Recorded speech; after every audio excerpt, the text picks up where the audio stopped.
FanStream Sports. 3, 2, 1. Let's start. Hello, sports fans. Welcome to FanStream Sports.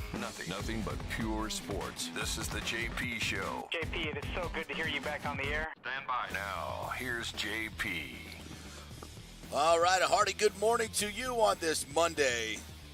We are in June. It is summer. It is a freaking summer. Not in Boston, though. It ain't summer in Boston, I can tell you that right now. We'll be talking some Rays today on the show. Some NBA as the Miami Heat came back last night. Woo. I've called for the gentleman's sweep, but this is not how it's supposed to work. But it still could be done in 5. We'll hit some NBA today. We'll get into some Bucks talk. It is amazing when Tom Brady leaves how little research the national media does on the Bucks, and how I guess everything we've done for the past 3 years was just all Tom Brady. Like, was there any other players on the field? I guess not. It was just Brady by himself. This team's got no chance to do anything now that Tom Brady's gone. Oh, my. I don't think that's not a rallying call within the organization. So we'll talk some Buccaneers today as well. Maybe a little bit of stadium news here and there, and whatever else you guys want to bring up from over the weekend. We'll talk some college football. There's a lot of chatter going on after last week's SEC meetings. We really haven't talked much about that. We'll get into that. Is there already a little trepidation in Gatorland about Billy Napier? I sense there is. I talked to some big Gator boosters over the weekend, and they're not very happy with the state of the program right now. And I told them, chill. My God, the guy's been here for less than a year, right? Or what has it been, a year and a half since he's been hired? About a year and a half since he's been hired. Well, it's funny you bring that up because I'll when we get to Good morning to you, Nick. Yeah, good morning, obviously. Good to see you in studio on a Monday. It's been a little bit since we got you in a studio on a Monday, so it feels good to be here. We're off to a good show runs so much smoother here. We're off to a good start already. But I'll bring this up when we get to the Napier article. One of my coworkers at On3 Sports, Jesse Simonton, had a sit down with Billy Napier actually yesterday, I believe. Over the weekend. Let's get him on. And there's some quotes in here from Billy about where he believes the program is at the moment. Mm-hmm. And he has a quote I'll just leave you with at the moment. I think every person our building would say that, speaking to the program being light years ahead this year than they were last year at this time. So we'll get to that for sure. Yeah, and before we, just one quick aside, one thing that is really evidently clear here is that the NIL and the transfer portal have massively shifted priorities in college football.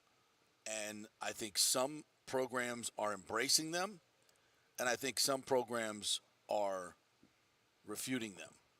And if you do not evolve with the times, you will be extinct. Don't be a dinosaur. Don't be a dinosaur. But unless you're Clemson and you want to be a dinosaur, that's fine. Because you will soon be extinct. That's fine. But I think that the programs that are going to and are thriving now, and I would put Florida State right there at the top, are the ones who have figured out how to manipulate the portal, NIL, and also create an atmosphere where players want to play for more than just money.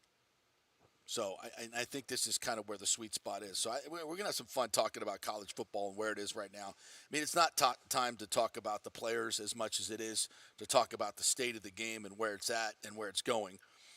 So we'll do that as well. Also, I had some conversations with a bunch of people over the weekend that share your frustration with watching the Rays and watching sports in general. It's getting ridiculous. My frustration with watching the Rays? Yeah, in terms of Bally's being on TV and like streaming and all that. And all that. And it's, over the weekend, the Padres broadcast went belly up. They missed the payment last week. I guess that was last week. So MLB has taken that over. I don't think that's going to happen with the Rays, but it might. So there's a lot going on in sports television right now. ESPN is going to be spun off as a direct-to-consumer app. Mm-hmm. I think that is a disaster waiting to happen for them. because now people are going to have to make a conscious choice whether they want to watch ESPN and pay for it monthly, and ESPN will piss them off 10 times in that month, and people will cancel their subscriptions. I think ESPN will die on a direct-to-consumer. I really do. I think it'll be a huge mistake if they do that.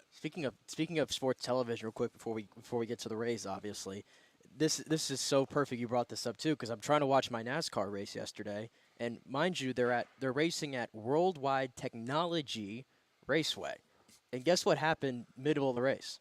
Stream went out. The entire screen goes out, and I'm thinking like, is my TV is there something wrong with my TV? I go to Twitter, and everybody's screen went out on the NASCAR race, and it probably went about for like 5 or 10 minutes, which is a pretty long time during a race. And this was a big technology hit that happened at the entire racetrack. So all the teams, communication between the cars and everything, and data coming over from the cars to the pit box, teams lost all of that. It impacted like the entire race because there was like a fiber issue like just off site from the racetrack.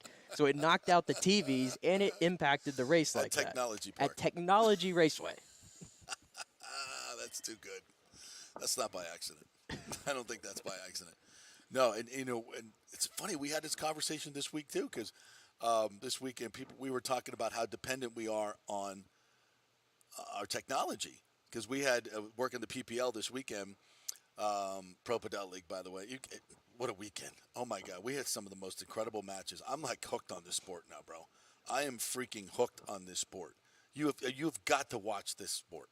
I'm going to send you a couple of matches that you have to watch, and I want you to report back to me and just it's unbelievable. I've done my research on the old YouTube. 50, 60-shot rallies are commonplace. It's ridiculous, but I digress. We, too, took a hit on our stream. They couldn't get the stream up. There was technology issues.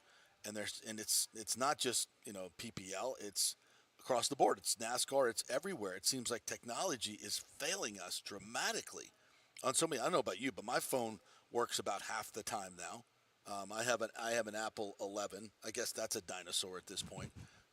So do I. I have the same thing. Yeah, Apple's going to make you, upgrade your technology every 3 years, whether you like it or not. Which, by the way, I'm saying bye-bye to Apple. I'm going over to the other side. I'm going to be the green text guy. You're going to be green text guy? Yes, I am. Yes, I am. Well, you're going to get less messages from me then. That's fine. Wow, what a benefit. I would have done it much earlier, as you told me. So, technology. Is anybody else experiencing this? I mean, just in general. Technology has been biting me in the ass. Now, part of it's my fault. I will. Well, much of it is operator error. This morning, I had one go on. This is not operator error. I turned on my computer like normal to set up the stream this morning, and my computer was not picking up my my camera. My camera was like completely dark, and it's telling me that I had no camera identified. And I'm like, what does that mean? I do the same routine every single morning, so I had to restart the computer twice this morning before it finally showed up. Yeah. So. Technology. I'm telling you, it's creeping in. It's creeping in. It's all going to go away soon. All right, so let's get down to business here and talk some Rays baseball. Rained out on Friday. Man, I was really looking forward to watching that game too. Yeah. That was going to be Glasnow's start, correct? Yeah. And because I was planning on working and just going to bed early because I had to get up for Padel this weekend. And I'm like, damn. And there was like nothing to do. I'm like, I know that my entire night got like flipped upside down. Yeah. I guess if they were playing in America's ballpark, this would have happened. There you go. Field, more examples of Fenway Park being Mickey. There you go. Dysfunctional, outdated America's ballpark, just like America. Yeah, well, I'll take Fenway Park over Tropicana Field any day of the week, and Wrigley Field any day of the week. Not this weekend. This was not the best representation that Fenway Park had to offer this week with the weather, which, by the way, how's it 50 degrees in June? Somebody please figure this out for me. Swirling winds, rain. Because you have a gas-powered car, that's why. I'll just leave it at that, you environmental wrecker. No, it was beautiful in Chicago when I was there. It was perfect. The weather here's been I mean, we get our storms, but it's weird. Like 50 degrees in Boston in June. Yeah, not even that is supposed to be happening. Well, I'm happy it did happen because if you didn't know before this series, now you do. The Red Sox, I believe, have the worst defense in Major League Baseball. They're bad. And that was on full display. You throw some swirling winds up in the air and some Please rain. tell me you have the call of the Little League home run. Oh, of course I have that. I want to hear that. What? And if we can only put the Calliope music behind it, I'll just do it. I'll do it for. All right, whenever you're ready, let's play. So this happened, and basically won the game for the Rays as they beat the Red Sox 6-2 on Sunday, and this was a big part of it. Yandy Diaz at the plate. What? 2 guys on? Oh, a runner on first with 2 outs. Runner on first with 2 outs, and see what the Red Sox can turn this into. Lack of velocity. Runner takes off, and that ball is going to be chopped through the open right side. Margot's going to go to third. They're going to wave him around. The throw comes back to the infield. The runner has scored. Now the throw back into second base goes into center field, and that's going to give Diaz an opportunity, and he will circle the bases and score standing up. How about that? Listen to that sound. The Rays pick up 2 runs. Music. Margot scored from first, and Yandy circled the bases standing up. First thing right here, you get aggressive right here. Brady Williams right with the fielder. send. And the ball was coming in to the infield, had to be redirected to the plate. It was wide. That throw was wide, and nobody's home because everybody was going after the Yandy Diaz hit. So that ball rolls out into center field, had to be chased down. Yandy could have walked in, but it all started with. Oh, my gosh. The best part is the cutaway after the throw from the catcher that goes into center field. You see 3 outfielders like 3 blind mice going right between them. One of them was just standing there like this, with like his glove, like literally cross-armed.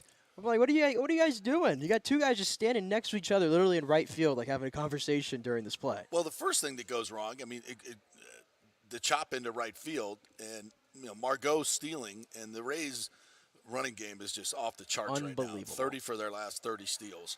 But more than that, they're making other teams make these plays. They're constantly putting pressure on them. And the right field, who's playing right field there? I forget who that was. But they come in, I mean, that's a lazy-ass attempt. Because they're just like, okay, be runners on first and third maybe or whatever. If you go back to the beginning of the play. Was that Verdugo? I think might be, yeah. I mean, just like how lazy he is going after the ball. There's no sense of urgency whatsoever. No, and you can see it right there. Yeah. The way he picks the ball up, it's really awkward. Yeah. It's really no awkward. Sense of He's not coming whatsoever. forward. He's not coming forward with it. He's coming to a complete stop. Yeah. There's no sense of urgency whatsoever to get to the baseball. And then, so much so that Margot, who is coming all the way from first base, is waved home. Look at this throw. Yeah. Look how far out this ball is. Yeah, it's awful. That's just a baseball team that's just going through the motions. Well, and the same thing happened earlier in the game when it was 1-1 in the 3rd inning or the 4th inning, I believe, and the Rays had the bases loaded for Manny Margot, and he hits the ball to left field, and obviously it was just a ground ball, and they were kind of playing up anyway because the bases were loaded, and there's 2 outs. I think there was. He hits it 110 off the bat, and Yoshida bobbles it. Yoshida bobbles it in the outfield. So right then and there, it should have been 1 run, no harm, no foul, really, right? Get out of it with 1 run. But it ends up being 2. Yep. I mean, those are the plays. That's what I said yesterday. I'm like, is this like the worst? This is the worst defense I think I've seen in all year long.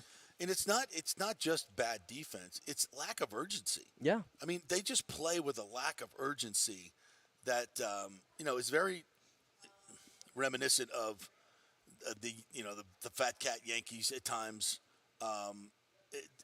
And the Rays are the team that's always pushing, trying to be aggressive. Just constantly putting pressure on you.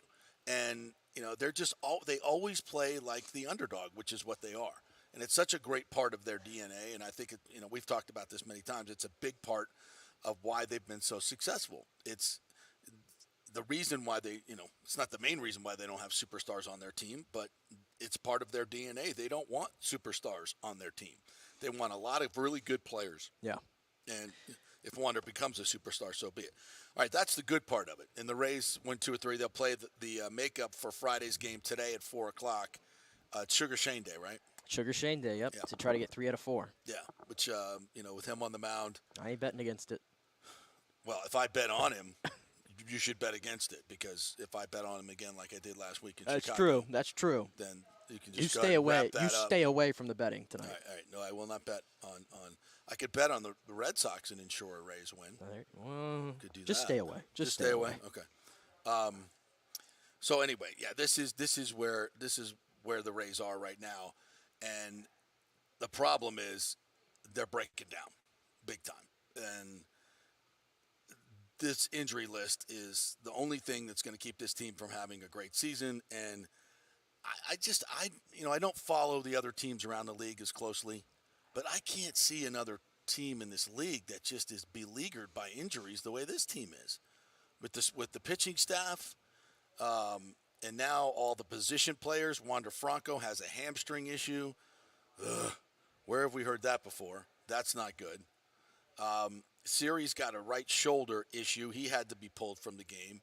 And your boy, Brandon Lau, now has a back injury and was scratched an hour before yesterday. And it's weird because they initially announced it as a shoulder injury. Right? Or no, a leg injury. They initially said it was a leg injury, and then after the game they said it was a back, and he seemed pretty frustrated after the game. Yeah. With this, because this is a reoccurring issue with him. Mm-hmm. Well, and this could be a blessing in disguise, though. Let's all be we're not wishing any injury on anyone. That's not what we're doing here. But, we're keeping it real. It could be a blessing in disguise and give Taylor Walls more playing time that he needs. And we hope that he gets better, Brandon Lau. But it just seems that the juju has gone bad with this guy. Like it just seems like it's never going to get right with him. I could be wrong, but it just seems that way. Whether it's injuries or just elongated slumps, whatever it is, it seems like we're really, really trying to wedge this square peg into a round hole. Well, here's what we don't need to. What I didn't understand, it's like we put him lower in the lineup the series prior, and I don't know if the correlation's there or not, but maybe he was more relaxed, less pressure, and he hit a home run, right? Yep. And to win them a game. And then again at Wrigley, and then in this series he comes back, and what is he doing? He's hitting in the 3-hole. He's hitting in the 2-hole. He's starting a game at shortstop of all places. And he ended up back at second in that game, and I'm sure you saw it. We all saw it. The pop-up to Brandon Lau. Now, I know that swirling winds were going on, and that's a fair, valid, reason for why that play ended up being tougher than what it was. But what did I say? When you're going through it, it just seems like the ball will find you, and something crazy will happen to make it even harder on you. And that's what happened in that moment for Brandon Lau. It felt like that was going to be the reason why they were going to lose that game and drop that doubleheader. Now, fortunately, the Rays were able to rally later in the game, get it done, move on. And then he's obviously scratched from the lineup yesterday. I just, how long? It's not that I'm saying he needs to be sit down to AAA or anything like that. It's just how much longer can you afford to continue to pencil him in the top 4 in the lineup? And then everybody is like trying to tell me like, oh, he's gonna snap out of it. He's gonna snap out of it. He's gonna go on this hot streak. It's like, but he's killing you right now.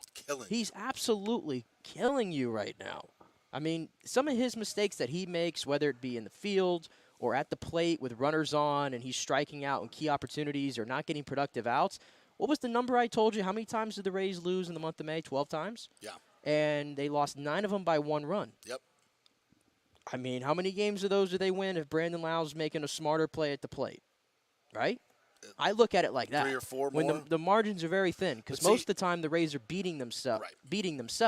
The other beating the other team. Yes. So nobody talks about it. When you're winning this much, it doesn't stand out as much. If the Rays were losing, people would be screaming a lot more. Correct. So, but that shouldn't change your evaluation of how he's playing. Does it give you a little bit more luxury to allow him maybe to find himself? Yeah, but this is not a 1-year thing. This is, it's been a while since he hit 39 home runs. Thank you. Please, everyone stop telling me that he hit 40 home runs and he did this and he did that. I don't want to hear it anymore. That was 2021. How many injuries has he had since then? A lot. And how many back injuries has he had? A lot. And how many bad at-bats has he had in key situations? A lot. Yeah, so stop telling me about his potential. We're using that word again. Brandon Lau is 29 years old, okay? He's already hit the apex of what he's going to be or what he could have been. 2021 was it. He is clearly on the downswing right now, and much of it has to do with injuries and a lack of confidence that I'm seeing in him. And that's fair to call it out, by the way. Just because of the Rays are 42-19, that's awesome. And it doesn't. We need to call it out. Yeah, and we're not kicking a guy when he's down and injured. I mean, this is. It's not personal. No, it's not. I'll call it out right now. There's a lot of people making some very personal remarks on Twitter because that's what people do. Right. And it's rude and saying that he needs to lose his job and all that crap. But I'm not saying that. But hey, listen, this is big. This is big league baseball. He's well compensated. Yeah. If he doesn't if he doesn't play again in the rest of his life, he's going to be okay. Okay. Let's not do the woe is me thing. This is professional sports. You get into it. You know you're going to be criticized, and this is part of it. It's not even. I hate to call it. It's not real life, but it's not real life. I mean, you're not working for a living. You're playing baseball and making millions and millions of dollars doing it. So he'll be okay. But we have to look at this from a baseball perspective, and there's better players on this team. There's better players in this organization. And I was going to say, there's a certain guy who's starting to mash right now in AAA, who. Although not great in the field, I know what he gives me from a hitting perspective, and that's Jonathan Aranda. Hey, you forgot about him, right? Right. He's starting to mash in AAA right now. Mm-hmm. He's on a heater at the moment. So I don't think it would hurt the Rays to put him on the IL. No, I mean, not at all. I don't think it would hurt whatsoever. He needs to get his mind right, come back, be refreshed. I want Brandon Lau to be a contributor. I do. And I'm not saying this as a personal thing, but tell me if I'm wrong. When you look at all the players on this team and the vibe and the culture of this team, he sticks out like a sore thumb. His demeanor, and I know he's struggling, so he shouldn't be out there, farting confetti. But he just doesn't seem like he got the energy level that everybody else has, that he's locked in like everybody else has, that he moves like everybody else does. I'll just put it this: he's not loose. Right, he's not rigid. loose. He's just great. That's a great way to put it. He doesn't play Everybody loose. else is loose and playing athletically and doing all these things. He looks like he's going up to the plate and he's really thinking a lot. Right, he's thinking and he's brooding and he's just got a bad vibe. Yeah, I'll put it that way more so than the other one. Yeah. All right. So we've belabored that, I know, but be that as it may, they still win 3 out of 4, and then they should have swept the doubleheader on Saturday. You're up 4-0, and Beaks. My man Beaks and Beaks. And I know the bullpen's not going to be perfect all the time, but they were really bad in May. And to be fair, Beaks has been pretty darn good lately. He has. It's one outing that kind of dooms him in. That's the life of being a relief pitcher. Mm-hmm. They're calling one day they're propping you up, the next day they're calling for your job. Right. I get it. Exactly. What bummed me out though is the only guy who did his job that day was Joey La Sosa. And he gets rewarded with getting DFA'd immediately after that game. That's my problem. Like, is it a little too quick of a trigger on Joey La Sosa? I think a lot of that has to do with guys that have options left, and those who don't. I get it. How many options? I get it. And left Armstrong, for each. Right. they had to make moves because Armstrong was coming back, and they Right. went and got this Robert Stevenson from Pittsburgh, I believe. Yeah. I get it. I don't know. Maybe it's because of the name and the fact that we were hyping him up all week, and then he just gets DFA just like that. But yeah. Life of a relief pitcher. Yeah, and he'll be back. I think he'll be back. I'm hoping he doesn't get past because he had 2 pretty good outings, I thought. Yeah, I thought he did too. I think he can help this team, and he's getting better and better. Well, because a lot of people, I think, saw Beeks. I think everybody was done with Beeks after that game is what it was. Which is not fair. It's probably not fair. Yeah, we got to be a little bit more. But it's the fact that the bullpen has been an issue for a month now, and I don't see it getting any better when you got to go get guys like Stevenson, who did a nice job when he came in the other day. It feels like it is just a glaring weakness on this team, and it's not getting any better. It's not getting any better.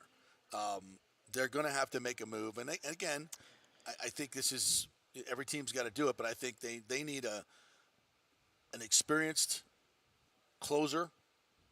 If they can find one, a good experienced closer would be nice. And I'd still think not cheap, but you've got a once in a decade team here. You've got a big lead. Well, and I don't want to say you got a big lead, but you're going to make the playoffs. Yeah, you're going to make the playoffs. It has to be an epic collapse not to make the playoffs. But this team is special. I think it's special. So this is like just like with the Lightning, Brisebois saw the opening. His team was ready to win, wanted them to continue to win. And this is where you go all in. This is where you put all your chips in. Well, and I think they're to win already, a World Series. And as we mentioned, there are no super dominant teams in the league this year where I could say, it's the Texas Rangers. Am I afraid of the Texas Rangers? I'm afraid of their offense. Yeah, but they're playing well. There's no question. But am I scared of the Texas Rangers in a 7-game series? No, I'm not. Not with our A pitching. And if we can go get a closer, and I still would like to get a what I would say a B-level starter, because I don't think. Look at Josh Fleming, by the way, who. There you go on the shelf now. There we go. What did we left forearm strain? Is that what I heard? Yeah. Here we go again. Here we go again with Josh Fleming. Yeah. I mean, that one kind of just came out of nowhere. I think the other day. Yeah. With him, seriously, he was a sacrificial lamb, by the way, against the Dodgers. Yes. Like seriously, he was. Yeah. And this proves it. So now you have another hole there. So I'm guessing we're going to see Yanni soon, which I'm okay with. Yeah. Yanni's done a good job of getting outs, even if he's not the same guy that he was prior to the injuries. And at least yesterday, too, Taj Bradley, got to mention him. Yeah. Yes. Yes. Every start, he continues to me, he just looks like he's been around for like 5 or 7 years, no? Yeah. Yep. No, absolutely. Absolutely. And I just think that they're going to need it. It's not just Fleming, but as much as I like what I've seen out of Glass now, that was a good outing. Mm-hmm. Wasn't off the charts, but it was good. It was good, and he got through it. But I still don't. I can't count on him for the rest of the season. It's hard to. Yeah. But I mean, I like the fact that they let him go 90 pitches. Yeah. And and I think Kevin Cash had said it before the game, like, hey, we're going to try to stretch him out as far as we can here. Good. So it seems like they're taking the gloves off and letting Tyler Glasnow just go out there and be a competitor. Good. So I think that's a good thing. So, and you look at the way Taj is pitching, like this is still this rotation still. McClanahan, Glasnow, Eflin, the way he's been throwing the ball, Taj Bradley, the way he's been throwing the ball, you still have 4. I mean, that's how many rotations are better than that one? I need more. You want more? I need more because I can't count on Glasnow making it to the end of the season. And are you counting on Taj Bradley having – because he's had moments during games where it looks like he's like a pitch away from like really like kind of falling out a little bit, but he always seems to get it back, That's great. And he's able to recover. That's great for a young But it's almost player. like because he's such a rookie, we're so accustomed to thinking, okay, eventually he's going to hit a wall. But I don't know. He seems different to me, like the mentality on the mound. He's got this stuff, and he's got a demeanor about him that's just so calm. He doesn't seem to get rattled at all. No, it's just next pitch, get the next guy out, and he's attacking hitters now. Oh, God, yes. Like, remember when he was first coming in, like the first start against Boston, I think he was throwing that fastball like 94, 95. Yeah. Now he's pumping it. If he has to get an out, I see 98 and 99 routinely he's hitting it on the gun. Yeah. So he's pitching with confidence, and he's just going after it now. I love what I've seen from him. But, again, how far can he take it? What's the max innings that he's pitched in his career? Maybe, 120 in a season, if that? I'd have to go look. But you're not going to, and obviously he joined the team late. But it's not going to be a 200-inning season. But how fresh will he be at the end? That's the key. All right, let's get some comments in here real quick from our wonderful guys on our YouTube. Lonnie says, JP, I remember you talking to Wade Boggs last year on the show, and him talking about the big contract maybe causing players do not try as hard.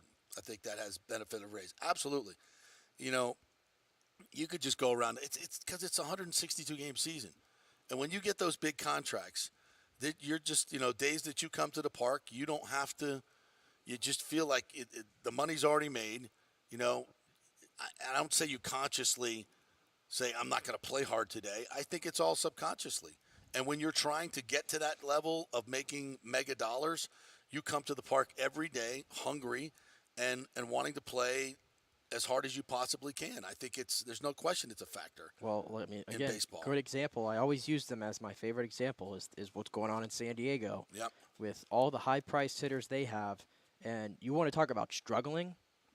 The Padres? Yeah. It's bad. It is really bad. And how about Manny Machado?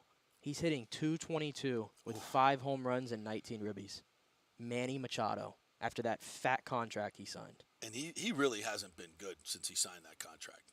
and not as good as he was before. Well, last year he was playing at like an MVP clip. This year he's the wheels have completely fallen off. Well, in the previous couple years weren't great either. No, he's been pretty consistent. I'll give him that. How about Alexander Bogaerts, one of the most consistent players with Boston? 252, 7-21. With that 11-year, however much contract it was. Yeah. Right? Nowhere near the level of what you'd expect him to be. Juan Soto, big contract, hitting 253, 10-27. He's an on-base machine, but you would expect the numbers to be a little bit better for what the caliber of player. Yeah. Great example is San Diego. Yeah. Look at what Darvish is doing, Blake Snell. Both guys have ERAs in the mid-4s, and they're getting paid a good amount of money. Great example. Yeah, it's as bad as the playing field is in baseball in terms of it not being level. That seems to be an equalizer. You can pay a lot of money for a lot of these players, but in the end, and then you also have to look at postseason though. Sometimes these are guys that definitely get up for the postseason. Yeah, most of there's them. a difference there. Yeah, I think they probably view the regular season as drudgery. Well, you got to make it. You got to do something. Exactly. The regular. You got to do just enough, right? Do enough. Right now, the Padres are 27-33. They're not even close. Yeah, that's not going to be enough to get you in the playoffs, and where you can show off. No, but I mean, I think we reached the third. We're a third of the way through the season, and I'm just asking myself. Obviously 42-19 is great. We've established. We just went over what the Rays need. You know what we didn't say? We didn't say they need a left-handed bopper anymore. No. They have solved that. I think we're good. We saw Rayleigh and Josh Lowe continue when they get opportunities. They just continue to do their thing. There's nothing they need in the lineup, I don't think. I wouldn't touch the position players. And pitching is their specialty, and they know where to find these gems. I'm sure. I heard this Stevenson, by the way. He's got one of these nastiest sliders in baseball. Yeah. I heard that, and I'm like, it makes 98, sense. 99. Exactly. It's so funny. You hear these guys, they come here, and I'm like, okay, he's throwing 98. He's got a great slider. Why is his ERA 5.19? Like what? It doesn't make sense. It but makes even no even sense. Diekman, who had an 8 ERA with Chicago, was put on waivers. The Rays picked him up. If you look at the metrics, some of the underlying analytics, he's actually had the best stuff this year. There's a stat for it. Just trust me. Yeah. I won't bore you to death with it. But he's had the best BICPR. Whatever. He's got the best stuff of any Rays reliever this year, and he had an 8 ERA before he got here. So they just find these guys, and if you notice what they gave up for Stevenson, they gave up a 2020 first-round pick who was Alika Williams. He's got no use for the Rays because he's a shortstop, and he'll never make it to the major league level, obviously. But that's a pretty high-caliber prospect to give up for a guy for a 5.19 ERA. Yeah. I mean, so that tells me already that they're going to be going for it when we get to July. Yeah. And we start really seeing the teams being open for business. Yeah. Well, we'll see what moves they make, and I think they're going to be aggressive. Jordan G says, big day today in sports, you guys, from 10 to noon. Oh, thanks for including us. We have Gators versus Texas Tech in a winner-take-all Game 7 in Gainesville. That's cool to go to the Super Regionals.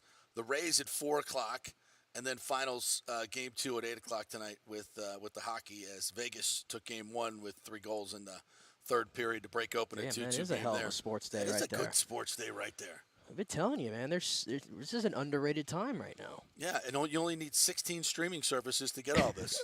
I was gonna say, Jordan, I need about 5 TVs and 5 phones. You got your FanStream RHS TV app, right, Jordan? And then for us, and then Gators Texas Tech is probably on ESPN Plus. I'm assuming. ESPN Plus or ESPN2 maybe, and then Rays at 4. You need the Bally's app. Right, for that. And then the hockey, I don't even know what channel the hockey's on tonight. It's on TNT. Which doesn't that make that feel so lesser? Yes. That the NBA is on ABC and hockey's just fooling around on TNT. Yeah. Really? Yeah, there was a day back in the day when you just said, "Oh, there's a game on," and you turned on your television set, and you had to go through about 6 channels, and you could find where the game was. Now you got to go look it up. So, it's on Peacock. Okay, now I got to go get my smart TV out and go, do I have Peacock or not? I forgot. Did I stream it? Did I trial it? Am I being charged for it? It's like, oh, yes, I am, and I haven't watched Peacock in 6 months, and I just spent $45 in streaming fees. And it's ridiculous. It's ridiculous. I don't know. Somebody's got to fix this. Mitch, I'll send everybody the reminder right now, but there's a game in July. The Braves are coming to town to face your Rays. Right. which is going to be very fun, by the way. Yeah. And I think one of those games got chosen to be a Peacock exclusive. A Peacock exclusive. A Peacock exclusive. It's enough to make you buy tickets to go to the Tron. Which, by the way, I know everybody might scoff at that, but think about that. They only do like a handful of these a year, right? Right. And the Rays were chosen the first time around at home against the Dodgers, and now we're chosen again against the Braves at home. So. Well, the Dodgers and the Braves are big draws anyway. Yeah, but the fact that they threw the Rays in there and it's Rays home games, I think that's a pretty cool thing. Yeah, I think the Rays. I've watched a lot of MLB Network recently because I found it on my streaming service. Finally, it's about time. And I love their content. They lead with the Rays a lot. They do. They talk Carlos Pena. Carlos Pena and Vasgersian were on last night. They must have did like 15, 20 minutes on the Rays. Yeah. I was like, damn. Well, I hope Carlos would. And, and unlike other national media, especially in the NFL and the Bucs, and we'll get to that, they know what they're talking about. Like when I listen to the MLB Network, I'm like, okay, these guys are plugged in. Like they know what they're talking about with the Rays. And one of the things Carlos was talking about was, and we of course have talked about this from the very beginning of the season, even in spring training, is how much the Rays are taking advantage of these new rules. And getting rid of G-Man was part of it. Even though we love G-Man and he has some power, he's just not athletic. Yeah. You got to have more athletic team out there. And the Rays, I would submit, have one of the fastest, most athletic teams in baseball. I think it's not even close. Yeah, and they're taking advantage of that. And their pitchers have always pitched at a high pace. They teach that in the organization. The Rays didn't need a pitch clock. So when that thing came up, that was something that was very much already in our DNA. And while there are other teams I think are struggling with it and struggling with the rules and bitching about the rules, the Rays embrace it. That's what I'm saying. We're going to use it to our advantage, and they are killing it I just don't see any, like there's a few times where I think Yandy and Wander have had it where they get called for a strike or whatever. Yeah. But it's only happened maybe 4 or 5 times throughout the year. Our manager's not getting kicked out of, I don't see anybody raising hell, and that's what I'm saying. I think everybody on this team in general, like I used the word earlier when we were discussing Brandon Lau, everybody's just playing loose. They're all just playing very loose, and they're having fun. Yeah, and that's we got to give a shout out to Kevin Cash for that as well. Speaking of shout out to my buddy Hermo and the Jeeves Law Group, JEEVES lawgroup.com.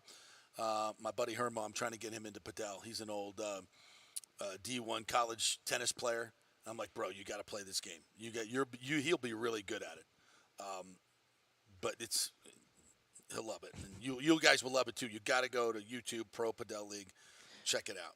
It was freaking unbelievable this weekend. Some of the matches that we had, really, really fun stuff. So shout out to Hermo. I'm like dying laughing at Richie's comment here. What did he say?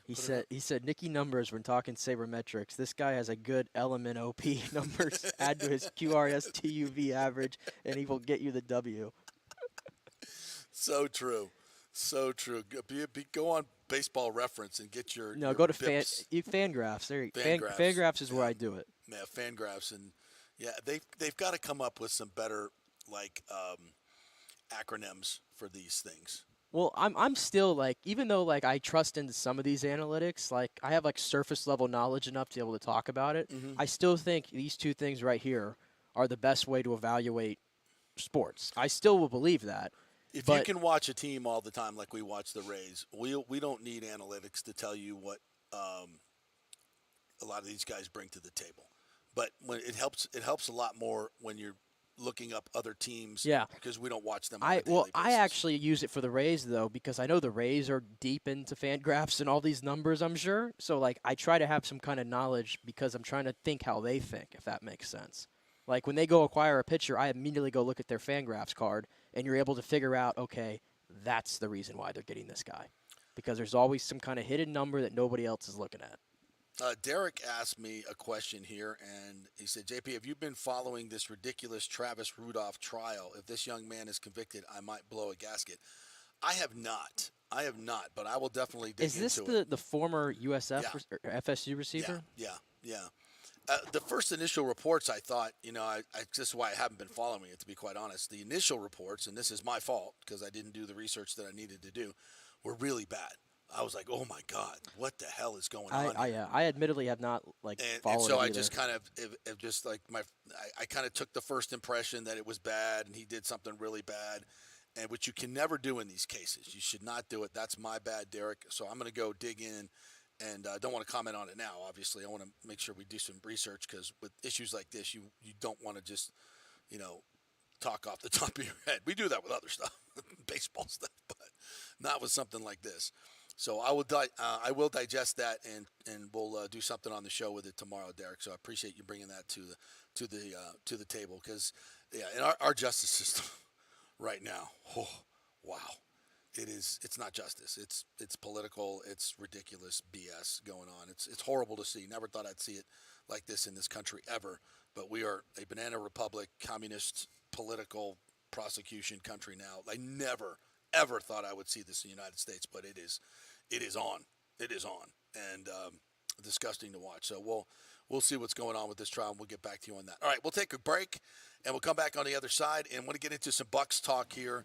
The national narratives, knuckleheads are out there in full force. But I'm going to tell you why this is a good thing for the Buccaneers. It's a great thing for the Buccaneers. Quick break, back in 3 here on the JP Peterson Show. Stay with us.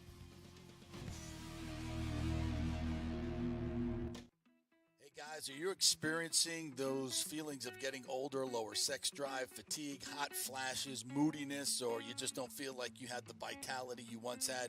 It's a chronic problem here in the United States. You're not just getting old, it's likely low testosterone. Studies over the last 20 years show a shocking decline in younger males aged 16 to 39. Older men have seen a sharp decline as well, so do something about it. Go see my friend Christopher Lugo at Bay Area Modern Medicine. Look, testosterone replacement is not a frivolous treatment. It takes a professional, targeted approach that focuses on total body wellness, vitality, and emotional stability, not a one-size-fits-all approach like many clinics use.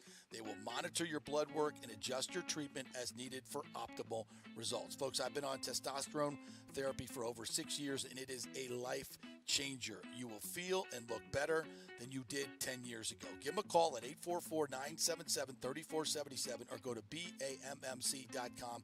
Tell them JP sent you for priority scheduling. That's 844-977-3477 or BAMMC.com. JP here for the Jeeves Law Group. Have you been injured in an accident, in an auto accident, truck accident, motorcycle accident, at work, or at a place of business? Well, call the Jeeves Law Group and get the personal attention that you deserve. I made the mistake many, many years ago with going with one of the bigger law firms, the national law firms. And let me tell you, getting a call back from those folks was next to impossible. Weeks and weeks would go by, never get a call back. That doesn't happen with the Jeeves Law Group. Personal attention is what they're all about. When you call the Jeeves Law Group, you will be part of the family. They will represent you in a vigorous and aggressive way against the insurance companies. These larger companies will promise bigger settlements, but it's the Jeeves Law Group that will get you the best results. If you're tired of dealing with these bigger law firms, check out the Jeeves Law Group. Go to JeevesLawGroup.com, tell them JP sent you, get a free consultation. It's the Jeeves Law Group. Scott Jeeves has been representing clients in the Tampa Bay area for over 25 years. Give them a call. It's a free call, 727-894-2929, 727-894-2929, or go to JeevesLawGroup.com. During COVID, over 1.7 million people were added to the Florida Medicaid rolls, but as of April 1st, 2023, most of these people may not be eligible for the Medicaid coverage and will lose their health plan. If you have been notified you are losing your coverage, don't freak out. It's very likely you can apply for a federal subsidy under the Affordable Care Act. Just call 877-652-0244. Our representatives will walk you through the whole process, get some basic information on your income, number of kids, and then they'll find a plan that best fits your needs. In fact, with the new laws, 90% of Americans qualify for reduced or free health care. You can select great plans like Florida Blue, that's my carrier, love them, paying $800 less after making the call. 877-652-0244. Our highly trained professionals know all the intricacies of the new laws. They will do all the work. You save tons of money. So if you're being dropped from Medicaid, fear not. Call 877-652-0244. Get real health insurance, free doctor visits, free blood work, no deductibles. 877-652-0244. Hey, JP here for Extravaganza Productions Incorporated, EPI. You've probably seen their purple logo at so many events that you've gone to. They are based in Tampa, and for over 33 years, they've been creating and producing conferences, meetings, and special events, the biggest to the smallest. Solid reputation of delivering the best audio-visual, sound, lighting, entertainment, video production, and decor on time and on budget. I've worked with them with so many big events. The Warrior Games, which was an Olympic-style event all over Tampa Bay, from McDill to the Convention Center to USF. They did it flawlessly, made it look big and fantastic. I've worked with them on small events as well, large and small meetings and conferences, sporting events, fundraisers. If you got a fundraiser, you don't know the logistical way to pull it off, they'll take care of everything. Entertainment events, branding events, grand openings, so much more. The folks at Extravaganza Productions are the most professional and the best. I've worked with them many times. They are fantastic. You can contact them through extravaganzaproductions.com or call 813-621-4700. Extravaganza Productions, they are awesome. Coming back at you. Now, more with JP on FanStream Sports. It's only just begun. The other thing that's interesting about streaming is like this show will pop up in crazy places because we're on RHS TV, and the RHS TV app is global, and it can get downloaded in a lot of different places. So it'll just be available like in a hotel room. I'm like in a hotel room, like, oh, there's the RHS TV app. I can watch our show in Chicago. Bizarre. And then somebody just sent me the Rocky Mountain Region AT&T Sportsnet channel is going to have the Pro Padel League on today. So I was doing play-by-play for the Pro Padel League yesterday, and now that's going to be, if you're in Denver or in the Rocky Mountain region on your AT&T Sportsnet, I'll just pop up. Your mug will just pop right up there? Pop up doing on the Pro Rocky Padel. Mountain Sports Network? Yeah. It's like all the crap you want, you can't get, and stuff like this you don't want. It's like, there it is. It's all there for you. But now, once you watch it, you'll want it. So, yeah, bizarre. By the way, my streaming. My computer is definitely listening to me. I think I've established that because I have a bunch of weird technology terms that are now popping up in my What's Happening feed. Like literally a tab for technology has just popped up on my laptop. At what point does this really scare you? I've never seen it that instantaneous before. So yesterday, at golf yesterday, everybody was like, hey, my buddy came up with this idea, and it's a great idea. He says, grab your wife's phone and just start talking into it, like Siri, Callaway golf clubs, Siri, stealth driver, with Father's Day coming up. Yeah, it'll be in her ads all over the place. You'd be like, honey, what is a Callaway paradigm? Oh, my goodness. I got to tell you this, too. Casey scared the ever-living out of me yesterday, and she wasn't even home, and she scared me inside the home. She's in Sarasota for the weekend. What? I walked outside to, like, take Riley on a walk or whatever. I'm coming back up, and I'm trying to unlock the door, and we have the Ring doorbell. Right.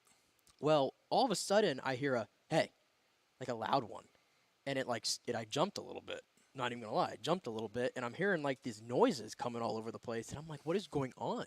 And it's, like, coming out of my doorbell.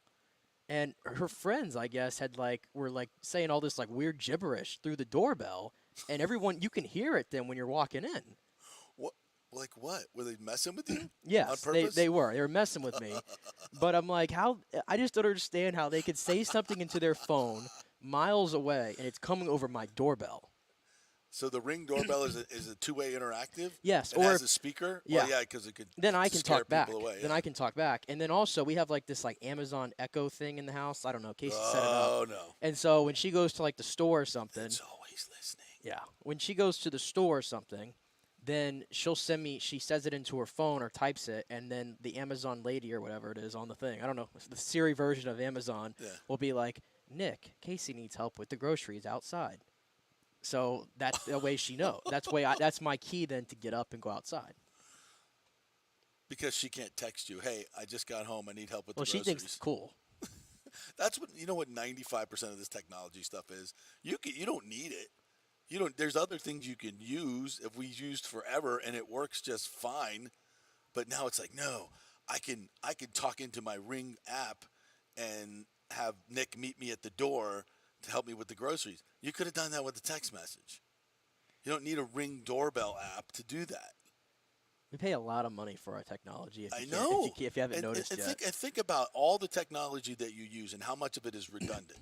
Like people have an iPhone, an Apple Watch, an iPad, and a Mac computer. And your phone does everything that those things do. Yeah, that's why I would never want an iPad. What would I use an iPad for? I see people like, oh, you got an Apple Watch. Oh, that's cool. Don't you have an Apple phone? Oh, yeah. What does the watch do that the phone? Well, I can just look at my watch and see the text message. Oh, it's too hard to turn your phone over? I hate it, actually, because then I'm constantly getting buzzed. Right. You're constantly getting buzzed. I don't even wear my Apple. My Apple Watch sits, like, downstairs somewhere. It hasn't been charged in months. Yeah. And it was like a $200 Apple Watch. And it's worthless. Yeah. I'm like, well, I don't need – somebody's like, you want an Apple Watch? I'm like, no. The only time I don't use want it, an Apple Watch. The only time I use it is for, like, you can, like – they do the thing where you can breathe a little bit. And it'll tell you, like, your, like, pulse and your heartbeat and all that. That's the only thing I think I ever used it for. I'm going to get through the day without knowing what my pulse rate is. And by the way, if I want to take my pulse, I know how to do it. I don't need an app to tell me. I don't need to have to set up a separate app to tell me my freaking pulse rate. You know? And now, we got these biofeedback things that are going to tell you, which I do think, and Chris Lugo is going to come on, and he's talked me into that. Like the biofeedback thing, what is measured is managed. Okay, so that, and I guess but I would rather have a dedicated biofeedback device than an Apple Watch that does that and this and all these other things that are redundant on my phone. Does that make sense? Yeah. Because I feel like I have to keep up with each thing, right? I have to check the Apple Watch, and then you have to check this message system. You have to check this message system. I mean, there's 35 different ways for people to message you. And somebody will message you on WhatsApp, and they're like, hey, man, did you get my message? I'm like, no, I haven't checked my WhatsApp in like 40 years. I don't use it anymore. I used to use it with my kids. Snapchat. I used to have Snapchat because I would use that to see where my kids are and find out what they're doing on Snapchat, right? You got to monitor this stuff. But now that my kids are older and they don't use it anymore, I don't use that anymore. But people's like, oh, I hit you up on Snapchat. I'm like, Snapchat? What? I deleted that like 4 years ago when my kids went to college. Like, so it can be overwhelming. Let's just put it that way. It can be completely overwhelming, and I'm not a big fan at this particular time because we are now so dependent on it. Crazy. Lonnie Wilkins says. I agree it's worthless, and Apple Watch folks love to let it interfere with your conversation with them. Yes. They check it mid-sentence and freeze like an asshole. Don't you hate that? I think this is one of my biggest pet peeves with technology. And it's like when you're at a meal, like you're having a family meal. Mm-hmm. Like me and my daughter went out last night for pizza. We had to do our Cappy's Pizza in a movie, which is one of our favorite things to do. If you haven't had Cappy's Pizza, by the way, oh, so good. Phenomenal. What is that, on Beta Bay? Yeah, it's on Beta Bay, and they got one up in Seminole Heights, too. That's absolutely fantastic. But we don't, she was showing me some pictures. That's the only time we ever pick up the phone. We're not on our phones during our meals. When people are having conversations, or if you're on the phone with somebody, and they say, oh, I got a call coming in. Well, who am I? How did I lose that phone face-off? How did I lose the phone? Like, who's calling you that's more important to me? If ever I get a call, and frankly, I don't, unless it's like really urgent and I'm waiting on a business call or something like that, very rarely will I interrupt a call to take another call. Like, it has to be. I mean, there was one time it has to be a special circumstance because if you're on a call with somebody, the person that's calling you will certainly wait until you're done with that call, or should wait till you're done with that call in order to talk to them. You don't have to talk to them instantaneously and mess up. And like you say, somebody's got an Apple Watch on and you're having a personal conversation and they're looking at, how rude is that? That's so effing rude. Yeah. I mean, me and Case went to brunch with my mom last week, and I checked my phone maybe once during the entire time we were sitting at the table, and my mom made a mention to say, what are you doing on your phone? Exactly. And I checked it once during the entire time we were there. That's once too many. Once too many. Mm-hmm. Yeah, that's always been a rule. The phone stays away at the dinner table. Yeah, and when you're with a group of people, especially when you're with a group of people that you haven't been with in a while, your son, your daughter, this, that, and the other, get off your freaking phone. Me and my friends sometimes, we all put our phones in like the center of a table if we go out, and we turn it over. Yeah, and there's a lot of a lot of restaurants now that will reward you with a free dessert if you put all your phones in the middle. Well, I have to be on my phone, though, when I go to a restaurant now because that's where I got to get my menu, apparently, every time. Just don't get me started on that. I hate that. I absolutely despise the QR codes. Yeah. So, because you're going to get COVID if you read a menu, if you touch a menu. Now we have to have QR codes. We can't print menus anymore. And by the way, when you print the menu and the menu's this big, why does the lettering have to be that big? It's like the lettering's that small, the menu's this big, there's huge open spaces on the menu. And like, well, how about this? Jew Jetson can keep his iPad because he's using it for a good reason. I use my iPad to watch you guys while I work. There we go. I get reminders on my Apple Watch at 10 a.m. to watch you on YouTube on the iPhone. All right, I take back everything I said.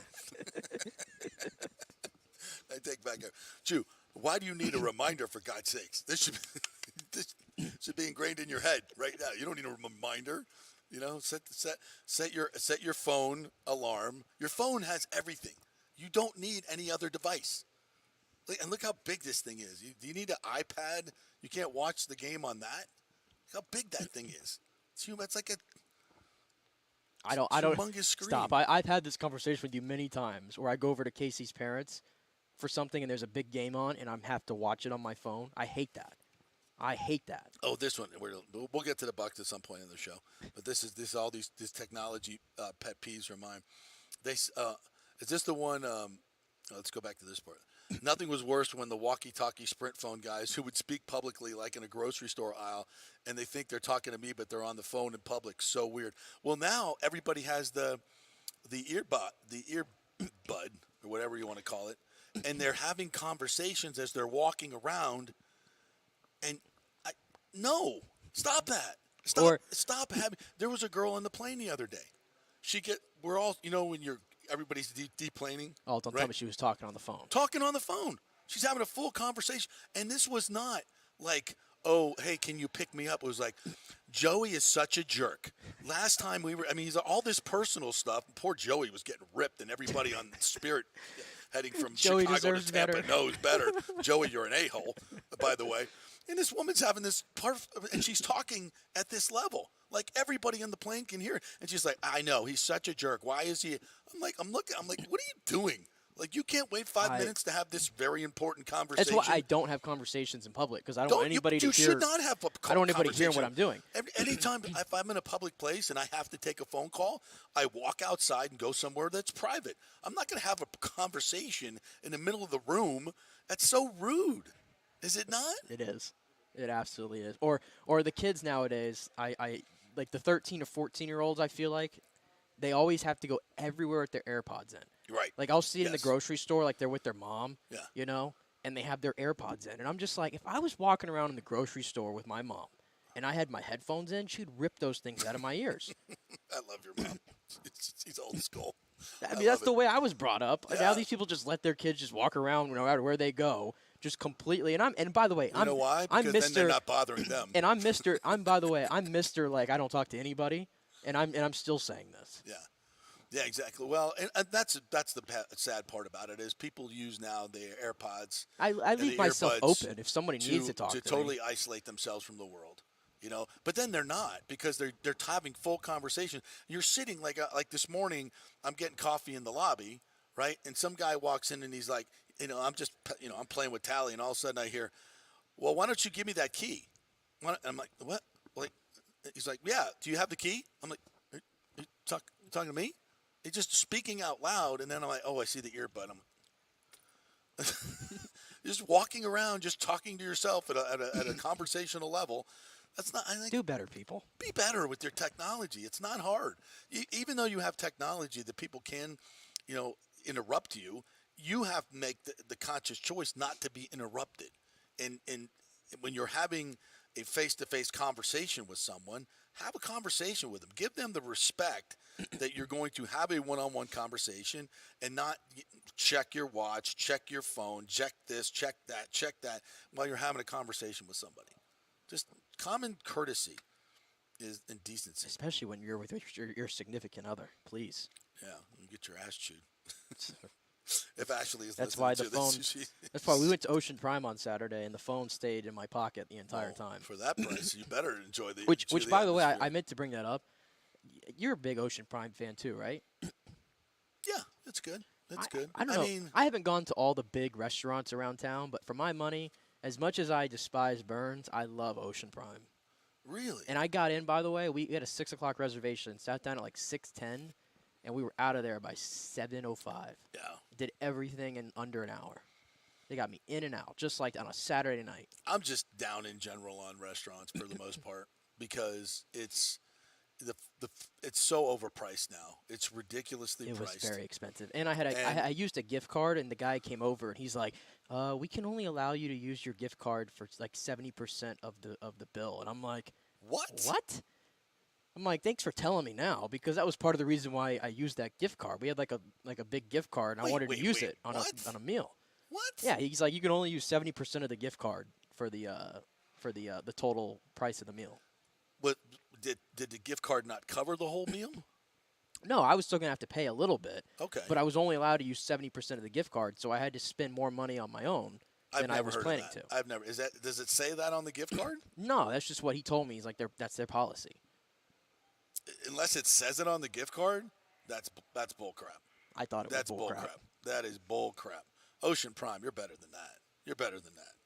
Because what are they doing? They're trying to get you to come back again and spend more money. Oh, I love how they put in case they already had discussed. That's bull crap because somebody's paying full price for that. Whoever gave you that gift card paid $100 or whatever it was. Yeah. They paid full price. And you're supposed to be able to go to that restaurant and spend it all at that particular time. There's no 70%. Well, not at Ocean Prime. Ocean Prime, bad on you. Lonnie said Stu owns Ocean Prime, question mark. Yes, he does. Comment of the year right there. He does. Yeah, because there's extra fees that come with your gift card. Once you check out, there's going to be more fees. We got some great comments coming on here, so I want to get to some of these as well, and we'll get to the Buck stuff. My Apple Watch, what does he say, is only cool for tracking my walks or using cool Devil Rays wallpapers for it. Devil Rays wallpaper. What else? But he says, I agree, Apple Watch folks love to let it interfere with your conversation with them. I hate that. I freaking hate that. Did we already do this one? Yeah, we did. We did that one. Somebody asked me about Spirit Airways. It's the first time I'd flown Spirit. That's what they said. That's what you get for taking Spirit Airlines. I thought it was good. I had no problems whatsoever. We booked direct flights with Spirit, and we pay for the seats. I think you have to pay I pay like $24 for each seat. But the flight was like $69 for God's sakes. So by the time by the time we got seats, we didn't need bags because it was only a 3-day trip. We took the backpacks, booked our backpacks. So I mean, all in, it was like $400 for 2 tickets to Chicago, and they were on time. And the aisles were bigger. The seats they don't recline, which is not great, but they seemed to have a little bit more room. I had no problem with Spirit. I think it was fine. It was great. And Southwest now, their prices are just ridiculous. If you've tried to book a Southwest ticket, it's ridiculous. So you guys, have you had any problems with? Have you flown Spirit yet? Planes, by the way, the Spirit planes are way newer. I flew Frontier, which is like similar to it. Yeah, and Frontier now has those $500 Go Wild passes where you can fly as much as you want for the $500. But I mean, we did do the American Airlines for the honeymoon, and I have to say, having Wi-Fi and having the ability to watch movies on their little subscription thing that they have that's free or whatever, it helped a lot. It helped a lot. Yeah. Hey, Thomas Casper brings this up. VR headsets will dramatically change sports. What's that all about? I heard there's they're setting up these 360 cameras like near the NBA court, so that you can control, so you can look around. It's almost like you're sitting courtside, and you pay for that. Like if I want to sit courtside for an NBA Finals game, like right next to Denzel, they have these things that are set up, and it's literally like, and you put on the VR headset, and you're like looking around, and it's just like you're there at the game. Is that what Thomas is saying? Because I saw a story on this, and it's like, is that what you're talking about, Thomas? Because I think you are. That's crazy, and it's like literally sitting courtside. So now they're going to be able to charge, I don't know, 50. Would you pay $50 to sit courtside for an NBA Finals game with a VR headset. But like I'm like at home though. Yeah. Yeah, I'd like to see what it's about. Yeah. I'm curious about it. In the pits, you could be in the pits at NASCAR with a VR headset on. My brain is like completely like spinning right now Yeah. of how this works though. Yeah. You put the headset on and you like you're there because they have a 360 camera that they put up there, and evidently it can feed multiple different VR headsets, and you can just like here comes. You could be. I want to be at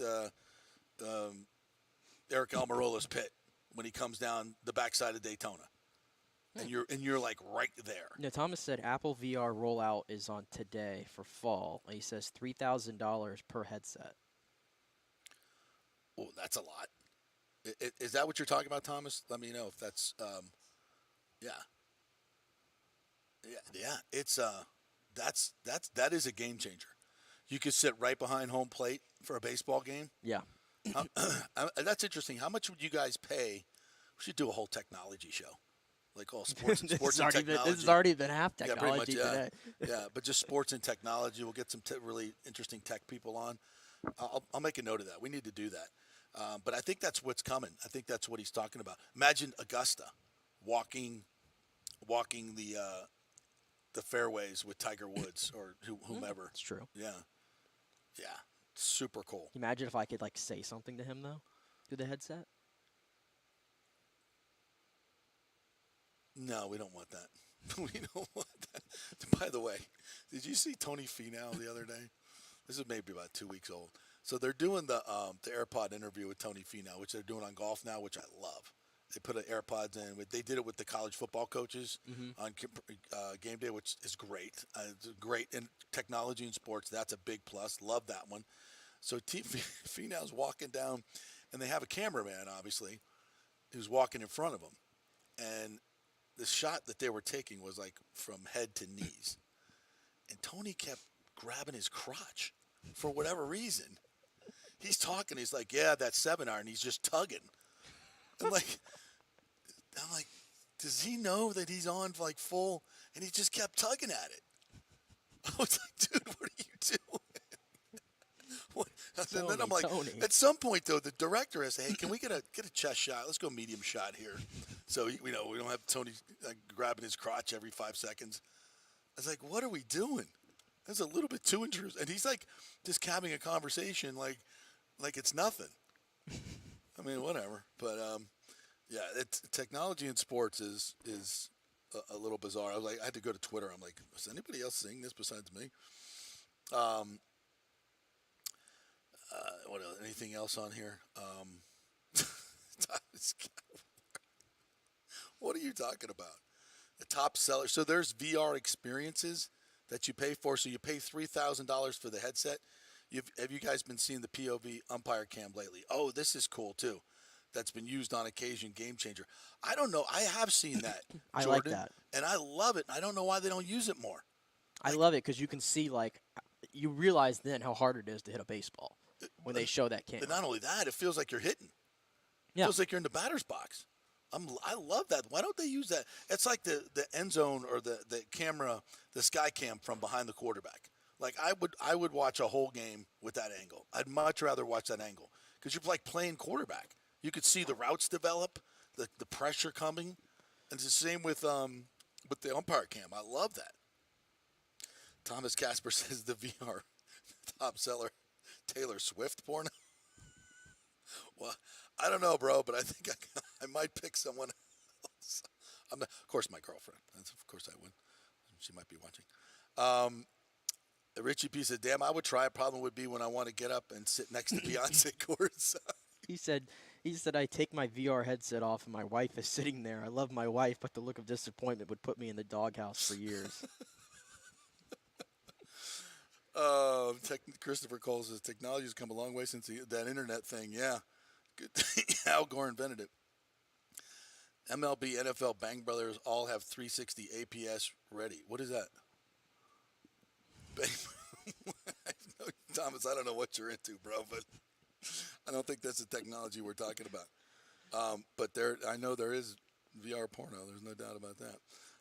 All right, We just blew through that segment, didn't we? Sorry about that. All right, we'll take a break. When we come back, we'll definitely hit the Bucks. The national narratives that are out there are just somewhat ridiculous, but funny, and could be an advantage for the Buccaneers. So we'll get to that. Sorry I didn't get to it on this. We got a little distracted, but we're brought to you by Bay Area Modern Medical Center. Chris Lugo is going to join us at 11:45 to talk about the latest trends in health news.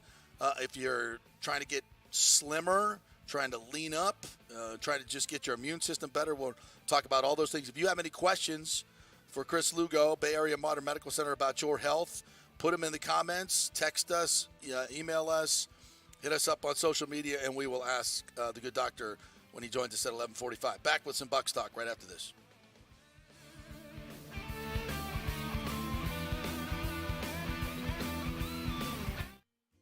This is for all you guys who don't want to go to the gym and do 5,000 crunches. At Bay Area Modern Medical Center, you can get on the new True Body machine where you can reduce fat and tone up your muscle. It's like doing 54,000 crunches in just 15 minutes.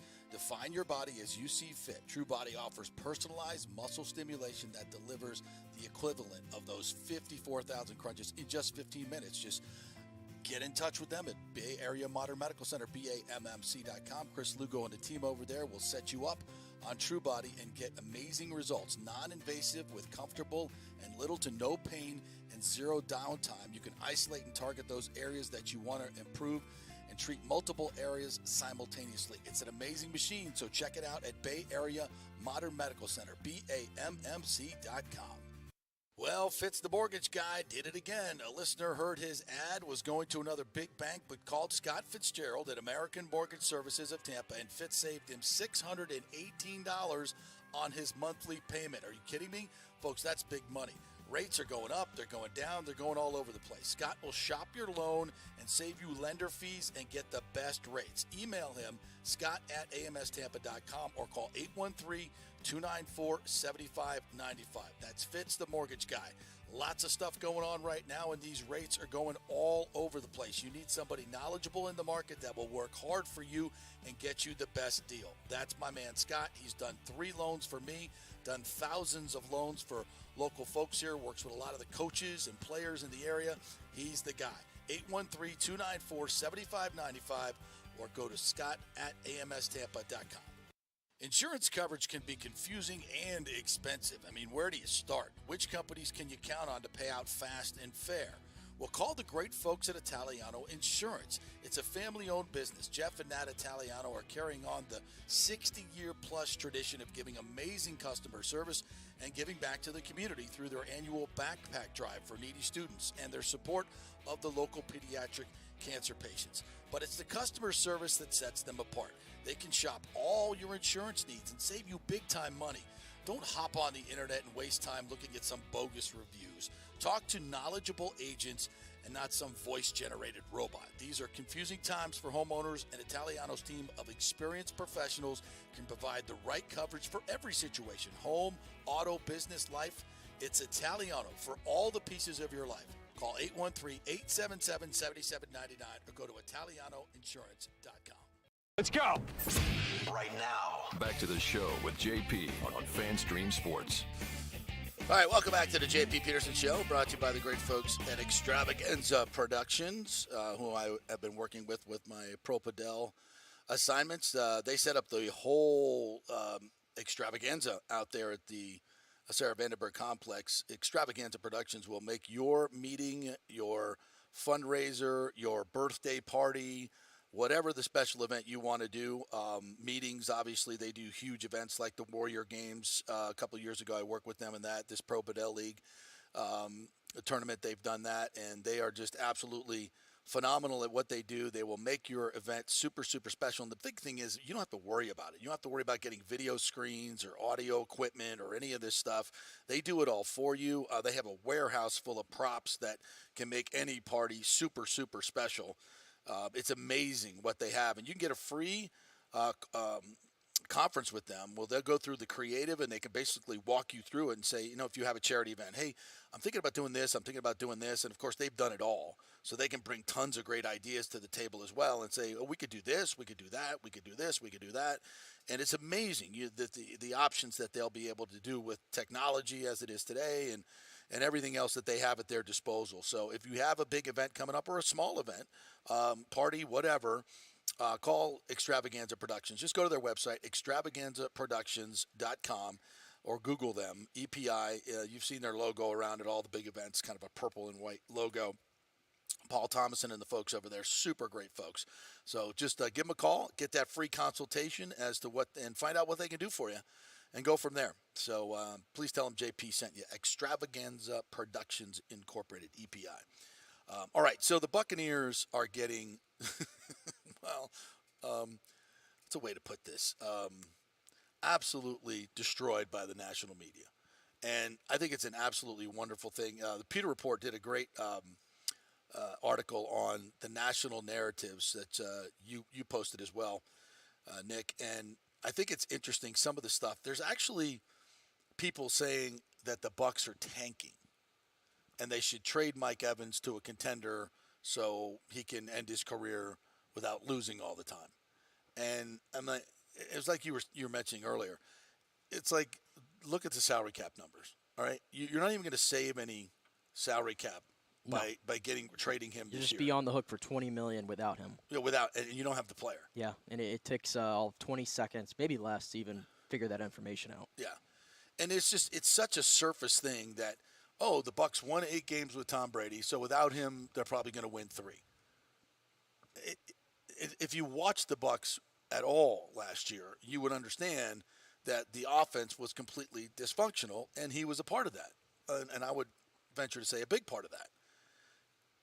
And to think that the offense is going to be that bad this year, just listen to the players. And I know they're not going to, they're not going to say we're going to suck. But I think there is real authenticity in what we've heard from Baker Mayfield, what we've heard from Chris Godwin, what we've heard from Dave Canales, what we've heard from, more about the players too, talking about how much better Tristan Wirfs. I thought what he said was fantastic, basically saying, look, I love my man Tom Brady, and he brought us to Super Bowl and that stuff. He goes, but I'm looking forward to having a quarterback that can move and can put us in certain situations, RPOs, waggles, the bootlegs, and all these other things that they can do that are going to help these offensive linemen tremendously, because the defensive linemen won't know right off the bat it's run or pass or know exactly where the quarterback is going to be. This is going to be a tremendous help for this offensive line, which is much more athletic. They're bigger, and I think the offense just in general is going to be so much better. But, to have, like, credible journalists, which I would say credible journalists, talk about, tanking and this other, these clips that have gotten out, of Baker Mayfield missing some passes, it's stupid. I saw Harry Douglas on ESPN the other day. Just like, if Baker Mayfield is awful, he can't complete a pass against air, they're going to be the worst team in the league. I mean, it's OTAs. It's underwear football. And there's guys running routes that probably have never worked with these guys before. It's just silly, to be quite honest. You read it. Yeah, the whole thing is silly. And I'm glad, we've been calling out these narratives for, I'd say, probably months now, since Baker became the quarterback. We talked with Luke Easterling of Athlon Sports on Friday, and which I encourage everybody to go check out that interview. He debunked all of it in the 30 minutes he was on with us. And then I came across the article that Scott wrote. And it's all, to me, nothing is hot take-ish about any of these things we're saying, in my opinion. Yeah. Are they? I don't think they are. I really don't. And if they were tanking, and I said it, if they were realistically tanking, they would have never brought Levante David back, because what would be the use of having a 33-year-old linebacker on a one-year deal, $8 million or whatever it is? Yeah. Be no use for that. If they were tanking, they wouldn't have given Jamel Dean top corner money. No way. For him to stay here, they would have just let him walk. Right? But they fought to get Jamel Dean back in the fold, right? If they were tanking, now I know this one's a little bit different because they end up getting him for a really cheap salary, but his play last year wouldn't tell you that, and that's Ryan Neal. Yep. I mean, would they go out of their way to get a guy who got all pro votes last year back at safety if they were tanking? No. Would they would they be telling Antoine Winfield, yeah, we want you to go back to your primary position where you were an all-pro caliber player your first 2 years, right? Oh, but we're tanking, even though we're trying to be better back there, right? Yeah. None of it adds up to me whatsoever. It doesn't add up at all. The additions they made to the offensive line, have to look at that as well. And so I think all these narratives are going to be debunked pretty quickly. Yeah. I would add to that. Yeah, and they're just very surface level type of things. I mean, and Scott Reynolds even put in there, they took a lot of video at these 2 OTAs that were open to the media, and they put together an edited version of Baker Mayfield hitting everybody in stride with great passes. But, you want to cherry pick 4 or 5, plays that didn't get completed. You could do that in any camp in America, in the NFL, and make anybody look bad. So I don't know what the agenda was there for that. But the bottom line is, and I'm not sitting here saying that Baker Mayfield's better than Tom Brady. I'm saying that the Bucs' offensive situation is going to be way better this year than it was last year. And again, I've said this before, this is not about the quarterback's numbers. The quarterback's numbers do not, they help, obviously, but they don't determine whether you have a good offense or bad offense. Jameis Winston led the league in passing and threw for 33 touchdowns, but he also threw 30 interceptions. Offensively, that's going to, as a team, you can't play winning football like that. You just can't.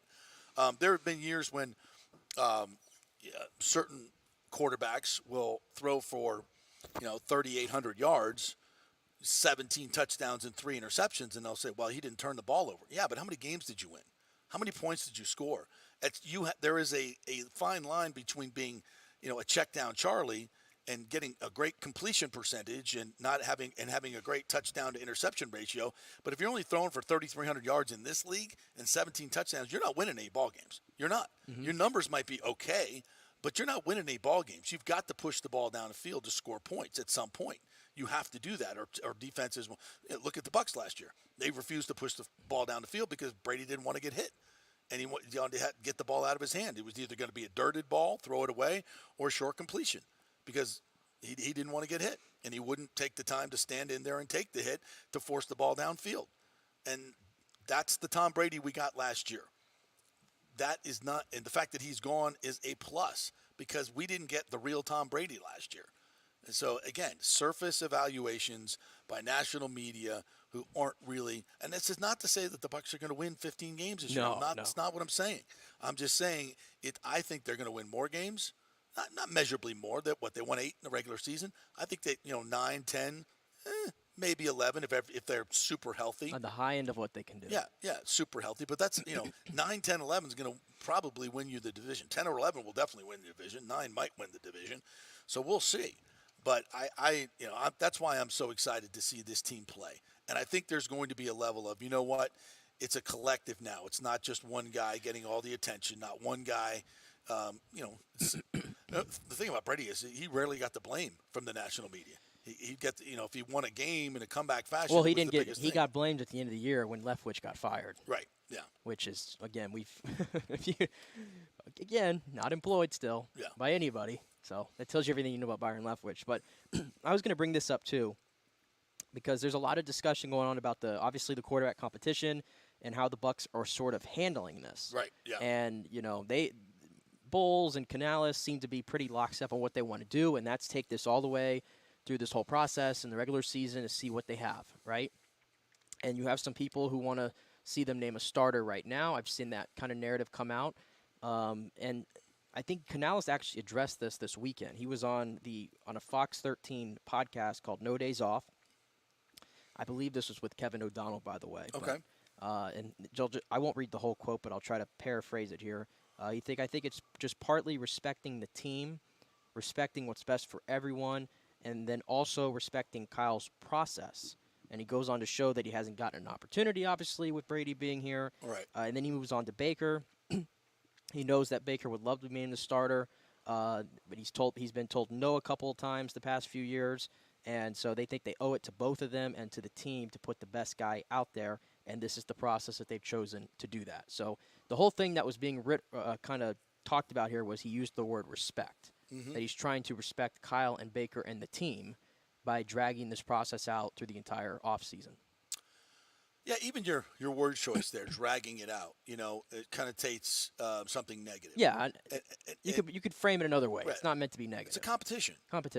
And I think there is some merit to the, you got to get this guy ready. You only have so many reps to go around to teach a new offense and what have you. And that's there's some definite advantage to doing that, no question about it. But the problem is, you got to, and I think respect is part of culture building. The other players want to see that everybody has a fair chance to win a job, and I think there's value in that. Mm-hmm. You could say there's no value in that. It's professional football. We're not getting our feelings hurt, and I'm not talking about feelings. I'm talking about respect. Like, the other players want to know: do I have a fair chance to win this job, or the coach is playing favorites? Are they already, predetermining because of this guy's salary or his experience in the league that he's going to start over me? Because that's a bad precedent to set in any culture. If players don't feel like it's a meritocracy, you got issues. And I think there was some issues with that last year, frankly. I think Todd Bowles has got issues with that. So I think maybe this is either Todd Bowles or someone in the organization saying we need to get back to a meritocracy here. The best player is going to play and get that. We're not Luke Gedeke. We're not just giving you a job at left guard. The best player is going to By the earn way, it. Dave Canales, context, where did he come from last year? Seattle. When they acquired Drew Lock in the Russell Wilson trade, That's right. everybody assumed that's the starter. Right. I even think Seattle thought that too. Sure, but they you wouldn't know have made what? the move. Exactly. But you know what? They went through the whole process. They didn't name him outright the starter, even though they probably had the idea that he was going to be. Mm-hmm. And it just so turned out that Geno was better during the whole process through the summer. He was better in the preseason, training camp, all those things. And they said, you know what? We're going to go give it to Geno. Just because we acquired Drew Lock and he's supposed to be, we got him for Russell Wilson. They're supposed to be the natural progression or offset there. We're going to go with Geno Smith because we let this ride out and we saw that he was better. That's the same thing Canales is, I think, is doing right here. And it tells me that he has full control over this offense, in my opinion, that he's allowed to have this kind of philosophy that he used last year and use it here. That's great. And in regards to Baker Mayfield, although I think there's more to Baker's game than what we've seen the last 2 years, it is what we've seen the last 2 years. At the end of the day, it is, right? We're still a little bit removed from 2020 when he was really good. Right? We're 3 years removed. Unless you were bringing in a Derek Carr, I'd argue there was no quarterback this offseason that you would 100% just give the reins to. I agree. It's nothing to do with Baker Mayfield. I just don't think there's any other quarterback that you would do that for. And it's Kyle Trask. In Kyle Trask's case, and I agree with Canales, we have to see. You owe it to him, in my opinion, and you owe it to the draft pick, the second-round pick, all this stuff, to get him some first-team reps and to see if he's overmatched or to see what he can do. Because what are you really learning from Kyle Trask when he's throwing to practice squad guys for 2 years? Nothing. You're not really learning anything, no? Nothing. You got to see it now. So I have no problem with this whatsoever. Why is everybody in a rush to go ahead and name a starter here? And to my point, if Seattle goes through this whole quarterback competition and everybody on that team sees Geno Smith is outplaying Drew Lock. And they just give it to Lock. Which he did. Yeah. Geno Smith outplayed him. And then you give it to Drew Lock. What message are you sending to the rest of the players on that team? Team shuts down. Team shuts down. Same thing. Absolutely, 100%. Same thing happened last year with the Jets. Zach Wilson, second overall pick, all the pedigree, all this stuff. He has to be the guy. We have to see it. But who was outplaying him last year? Mike White. To the point where Jets players had Mike White T-shirts made and were showing up to games wearing them. Right. And then you're going to try to go give Zach Wilson the ball? Mm-hmm. No. Mm-hmm. You can't do that. So if you're criticizing the process here of Dave Canales, you should be criticizing the process of what happened in Seattle last year. How'd that work out? The same thing.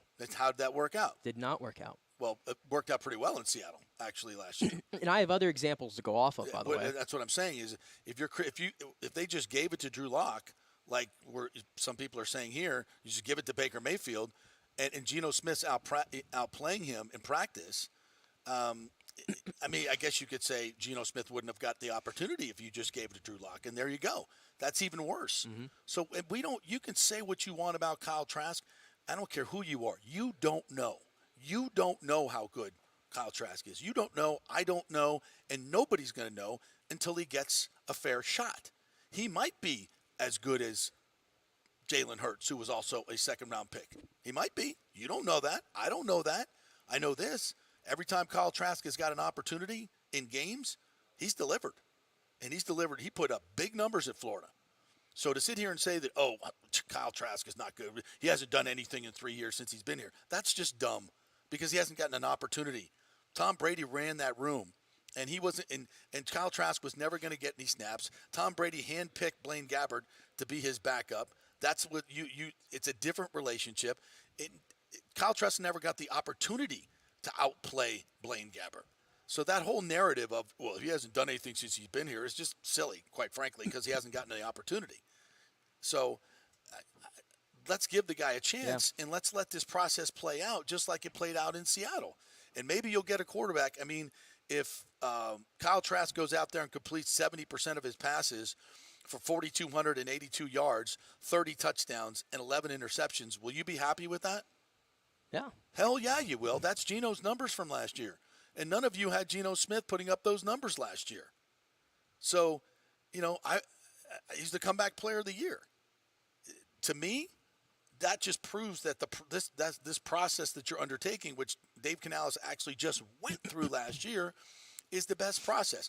Now, if we're, should we be 2 weeks out from the regular season opeper and saying we just don't know who the quarterback is? No. There was also another example that Canales was a part of, and you have to go back, 11, 12 years now to see it, and it happened in Seattle.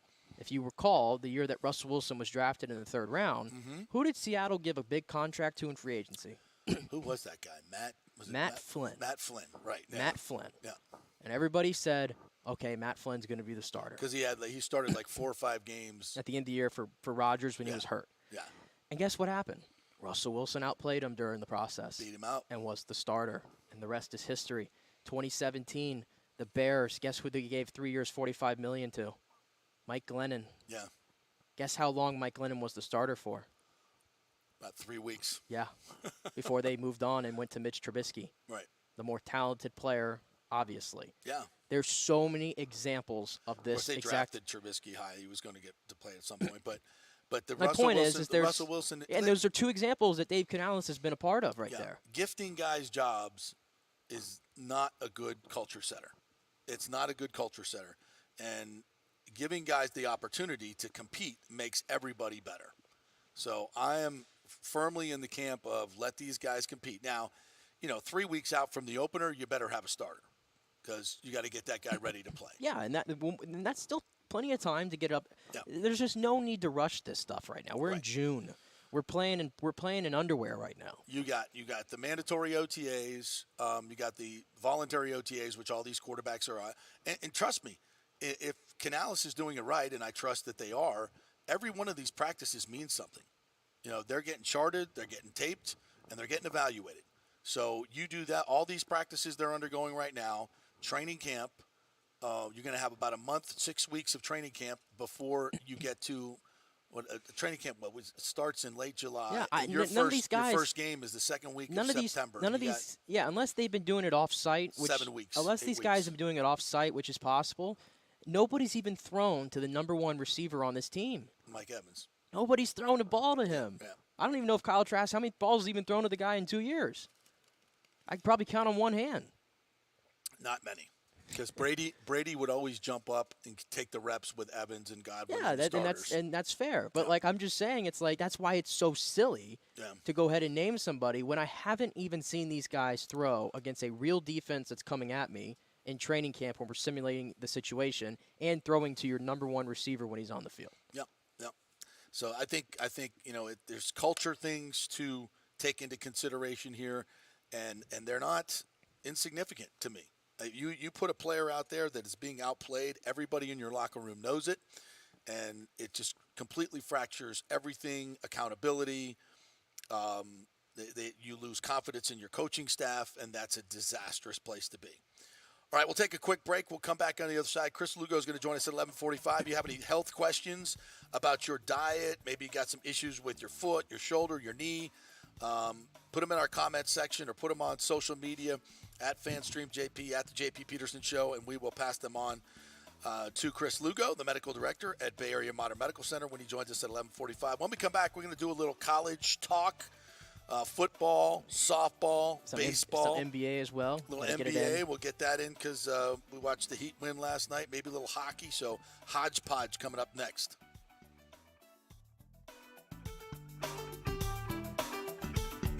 Insurance coverage can be confusing and expensive. I mean, where do you start? Which companies can you count on to pay out fast and fair? Well, call the great folks at Italiano Insurance. It's a family-owned business. Jeff and Nat Italiano are carrying on the 60-year-plus tradition of giving amazing customer service and giving back to the community through their annual backpack drive for needy students and their support of the local pediatric cancer patients. But it's the customer service that sets them apart. They can shop all your insurance needs and save you big-time money. Don't hop on the internet and waste time looking at some bogus reviews. Talk to knowledgeable agents and not some voice-generated robot. These are confusing times for homeowners, and Italiano's team of experienced professionals can provide the right coverage for every situation. Home, auto, business, life. It's Italiano for all the pieces of your life. Call 813-877-7799 or go to ItalianoInsurance.com. Well, Fitz the mortgage guy did it again. A listener heard his ad, was going to another big bank, but called Scott Fitzgerald at American Mortgage Services of Tampa, and Fitz saved him $618 on his monthly payment. Are you kidding me? Folks, that's big money.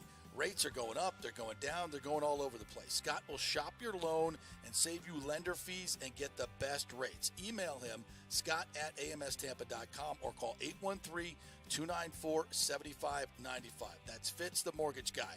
Lots of stuff going on right now, and these rates are going all over the place. You need somebody knowledgeable in the market that will work hard for you and get you the best deal. That's my man, Scott. He's done 3 loans for me, done thousands of loans for local folks here, works with a lot of the coaches and players in the area. He's the guy. 813-294-7595, or go to scott@amstampa.com. During COVID, over 1.7 million people were added to the Florida Medicaid rolls, but as of April 1st, 2023, most of these people may not be eligible for the Medicaid coverage and will lose their health plan. If you have been notified you are losing your coverage, don't freak out. It's very likely you can apply for a federal subsidy under the Affordable Care Act. Just call 877-652-0244.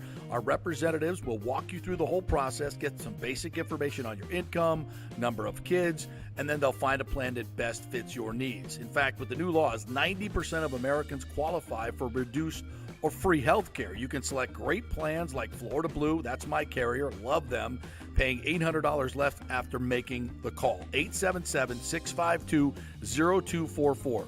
Our highly trained professionals know all the intricacies of the new laws. They will do all the work. You save tons of money. So if you're being dropped from Medicaid, fear not. Call 877-652-0244. Get real health insurance, free doctor visits, free blood work, no deductibles. 877-652-0244.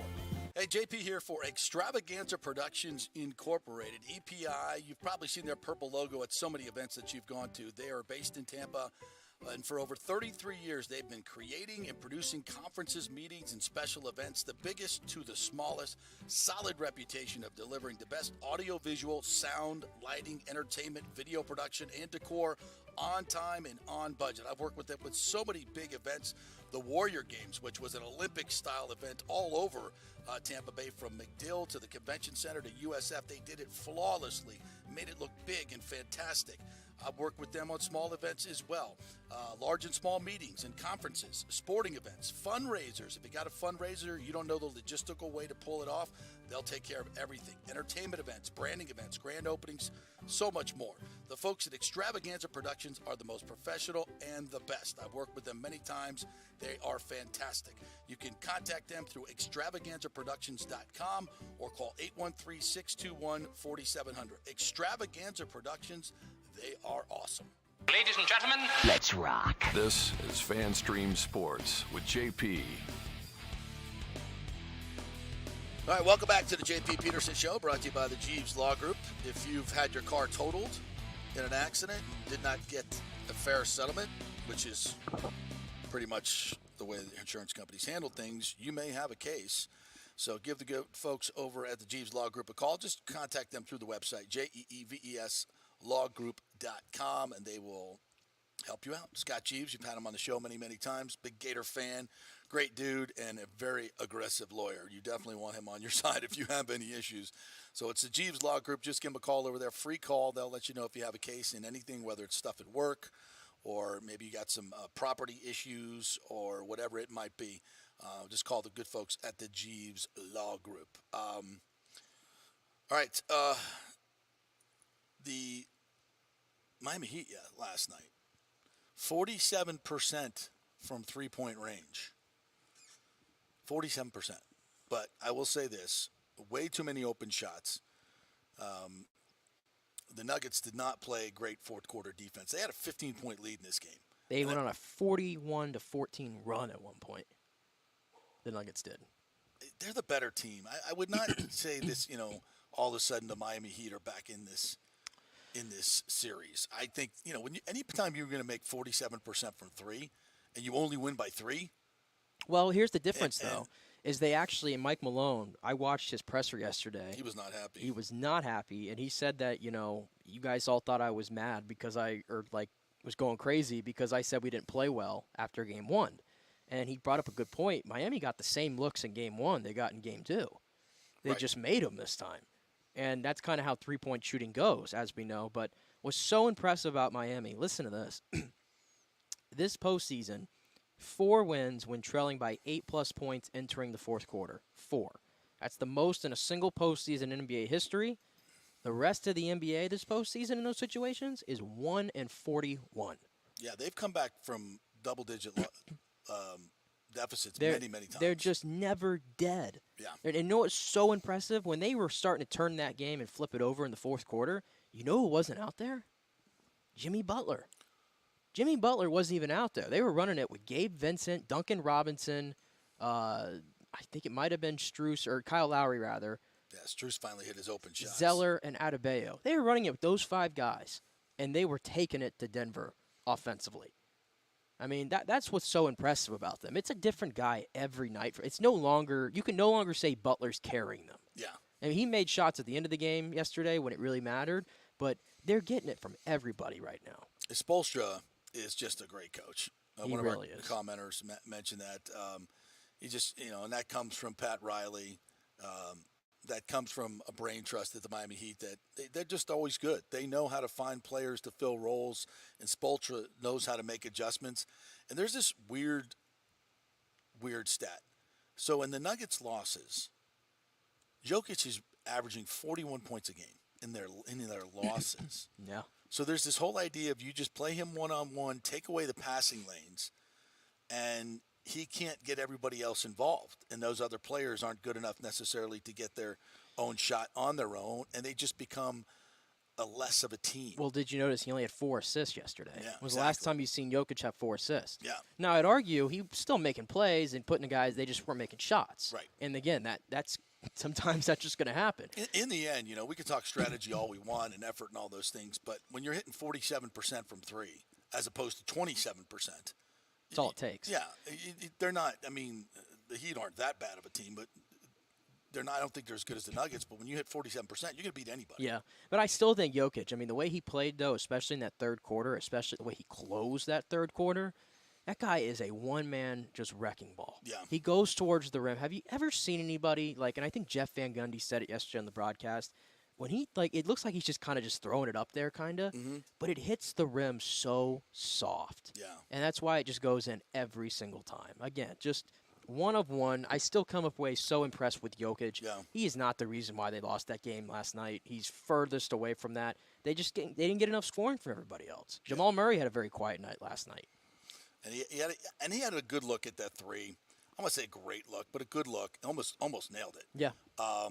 They didn't call a timeout. They had one. I didn't have a huge problem, with it that because timeouts help the defense sometimes as much as the offense, especially when you're Eric Spoelstra and you probably are a better coach. I think we can say. I think Mike Malone's a great coach, but Spoelstra is the gold standard at this point in the league, in my opinion. So I'll let my players, which I have a player advantage. I'm not going to let them use a coaching advantage in that particular moment. They got the look they wanted. They got the pick and roll with Jokic. Wasn't a great execution, but they got a good look. I don't think a timeout necessarily assures you getting a better look there. So I didn't have a problem with that. But you know what? It's a series now. It's a series now, and I think makes it a little bit more interesting. I thought it was going to be not so interesting. I thought the Nuggets would just roll in this one. So I will say anybody that was scared that we weren't going to get good basketball, I thought the basketball last night was fantastic. It really was. I really thought it was. That was good. And we mentioned also, we wanted to talk a little bit about Billy Napier. Your colleague at Outsider did a piece on him, and I've talked to some Gator fans over the weekend who I think are misplaced because there were a lot of people at FSU after the first year, and that was the COVID year for Norvell, that were like, oh, this guy's not even as good as Willie Taggart. And I'm like, hold on here. Let's give the dude a chance. And I think Napier's done some good things in recruiting. I understand that people look at this and say, we had 7 players drafted. Our quarterback was 4th overall, and we only won 6 games. That's bad coaching. I'm like, You have to install what you do. And I heard Napier say this the other day. He said, when I was at Louisiana, we had all these systems in place, and they were, you just started fitting people in.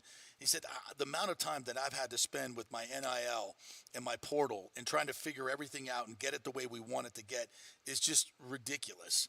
And it just takes transition time. In the time of portal and NIL, it's going to take some time. Yeah. Give him a shot here, Gator fans, and back off. And I was going to say, when it comes to recruiting, this past year they finished, 13 for your first year. That's fantastic. And how about 2024? You want to look ahead to 2024? They're 4th behind Georgia, Ohio State, and Alabama. That's the only thing that matters right now, to be quite honest with you. They just got to get more talent in the building. They got to get more talent, which he's doing. And he's getting premier talent. He's not getting the huge numbers, but he's not taking bad guys. Like a lot of these coaches will freak out early on and they'll say, I got to get, all many 3 stars and 4 stars as I can get so it looks good. I think he's being very selective in the players he gets. I think he's getting the ones that he wants. I don't know if they'll work out. We'll see. But I think he's doing it his way, and that's the most important thing. Yeah, and the way he speaks, by the way, he understands the magnitude of the job. Right, he gets exactly. it. And he brings it up that the entire time he's been coaching. He went through the Urban Meyer era when they were on top, the Steve Spurrier era. He understands that there is a lot of people that are impatient and want it to happen right now. Especially in the SEC. And it's been 15 years since they've won an SEC title. He gets it. And I don't think this year is going to be great. So you might have one more year but look what FSU did. It wasn't great for FSU for 2 years. 3 years. For 3 years. And then they popped. So just have you some recruit patience. like that, you're going to be okay. Have some patience with this man. And by the way, there's going to the Netflix Urban Meyer. Oh my gosh! It's going to drive. Has it dropped Woo! yet? It's coming out in August. Ooh. Covering 06 to 09. That's going to be good. That's going to be juicy. All right, let's welcome in our good friend Chris Lugo from Bay Area Modern Medical Center, the medical director there. What's up, my friend? How are you? How's it going, guys? Good. We can hear you and see you. It's fantastic. I know you've been playing Army and getting a little downtime, so vacation's important, right? People need to get some downtime and rest their brain.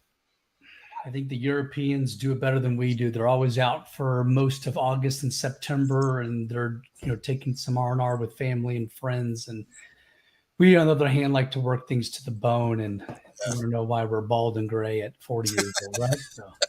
No, I always wondered about that because early in my life, I spent some time in Europe. My ex-wife is from Ireland, and I was like, and everybody's like, yeah, we get 6 weeks holiday. They always say, 6 weeks holiday. I'm like, you get 6 weeks a year? And they're like, yeah. And they're always on holiday. They're always taking time. And I'm like, wow, y'all are lazy. And then I'm like, you know what? Maybe we're doing it wrong. Maybe shouldn't 6 weeks holiday be the beginning mark for all full-time employees? That's where I'm at. Yeah, that's one thing we negotiate during contracts, right? Hey, I want more vacation time. We do it all wrong, unfortunately. Yeah, and rest is important, and that's something we could talk about here is listening to your body, right? Listening to your body. Everybody wants to be the go-getters, everybody wants to, be in the gym every day, but that can be counterproductive, right? Your body needs rest. Talk a little bit about that. Yeah, so as we get older, unlike Nick's age, as you and JP and we get older, it's like you have to listen to your body more.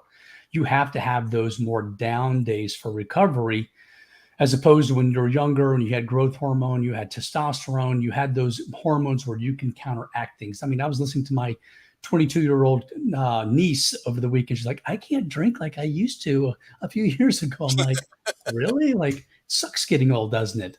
But it's you have to listen to that body. And we talked about it before. Sleep is huge. People, you can ignore it all you want, but then one day you will have that revelation on how important sleep really is. And what's the name of that book that you always tell us about? How we sleep? What's it called? Why We Sleep by Matthew Walker. Yeah, it's on Amazon. Pick it up. Yeah, definitely get that one. You know, we were having this chat a little bit earlier about manners and technology. But I thought it'd be interesting to ask you about health and technology. Like, where should our phone be when we sleep? I've heard people say it should be in the other room, not near your head. I've heard a lot of different things about how you should interact with technology. It can help you as we've talked about. What is measured is managed, right? With the biofeedback. So talk a little bit about. Yeah, see, I listen. So how can technology help you, and how can it hurt us? So having that phone next to you, some people are really talking about EMF, electromagnetic fields, saying if it's close to your head. So it would be nice to have it farther away from you as much as possible. It also gives that temptation, grabbing in the middle of the night when you happen to roll over, and you're like, oh, I'm up, I might as well grab my phone. Right. So that's what makes it really counterintuitive for you. So the farther it is from your reach, the better off you are. Well, I'm definitely one of those people. It's next to my head every night. And usually there's a podcast playing or a YouTube video because I feel like I need sound. I always feel like I need sound to go to sleep. So I can put it somewhere else, but obviously it's more to me complex than just putting it somewhere, right? Because I don't know if that's going to make me go to sleep any quicker. So what are some techniques to get better at that without the phone? So use brown noise, use white noise. So white noise is a little bit higher frequency. Brown noise and pink noise are a little bit lower frequency. So use a brown noise, a pink noise, a white noise if you really want that background noise. But try not to have the TV on, the radio on when you're hearing words. That's kind of engaging you. So that's going to take your mind in other places and can mess with your dreams sometimes too. So you're saying that my wife is right because this is exactly what she tells me. Always right. You're finally learning, Nick. You're finally learning. She plays like the beach noise, like the little ambient noise of the beach or whatever. Yeah, that's fine. She says it's very helpful, but I've never dived into it. Yeah, I use Insight Timer, but the thing is, it's on my phone. So if I'm using it, it's close. It's on my nightstand. So airplane mode.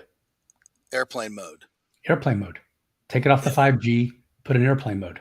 Oh, so download the noise and instead of having it wired in. Also, I was just thought maybe I use my speaker, put the phone in the other room, and use my speaker to provide the noise, and then it's not near my head.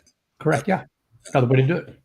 So I have a close friend of mine, a parent that lets their kids go to sleep with the TV on because the kids say that's the only way they can go to sleep. What say you about that? No. No.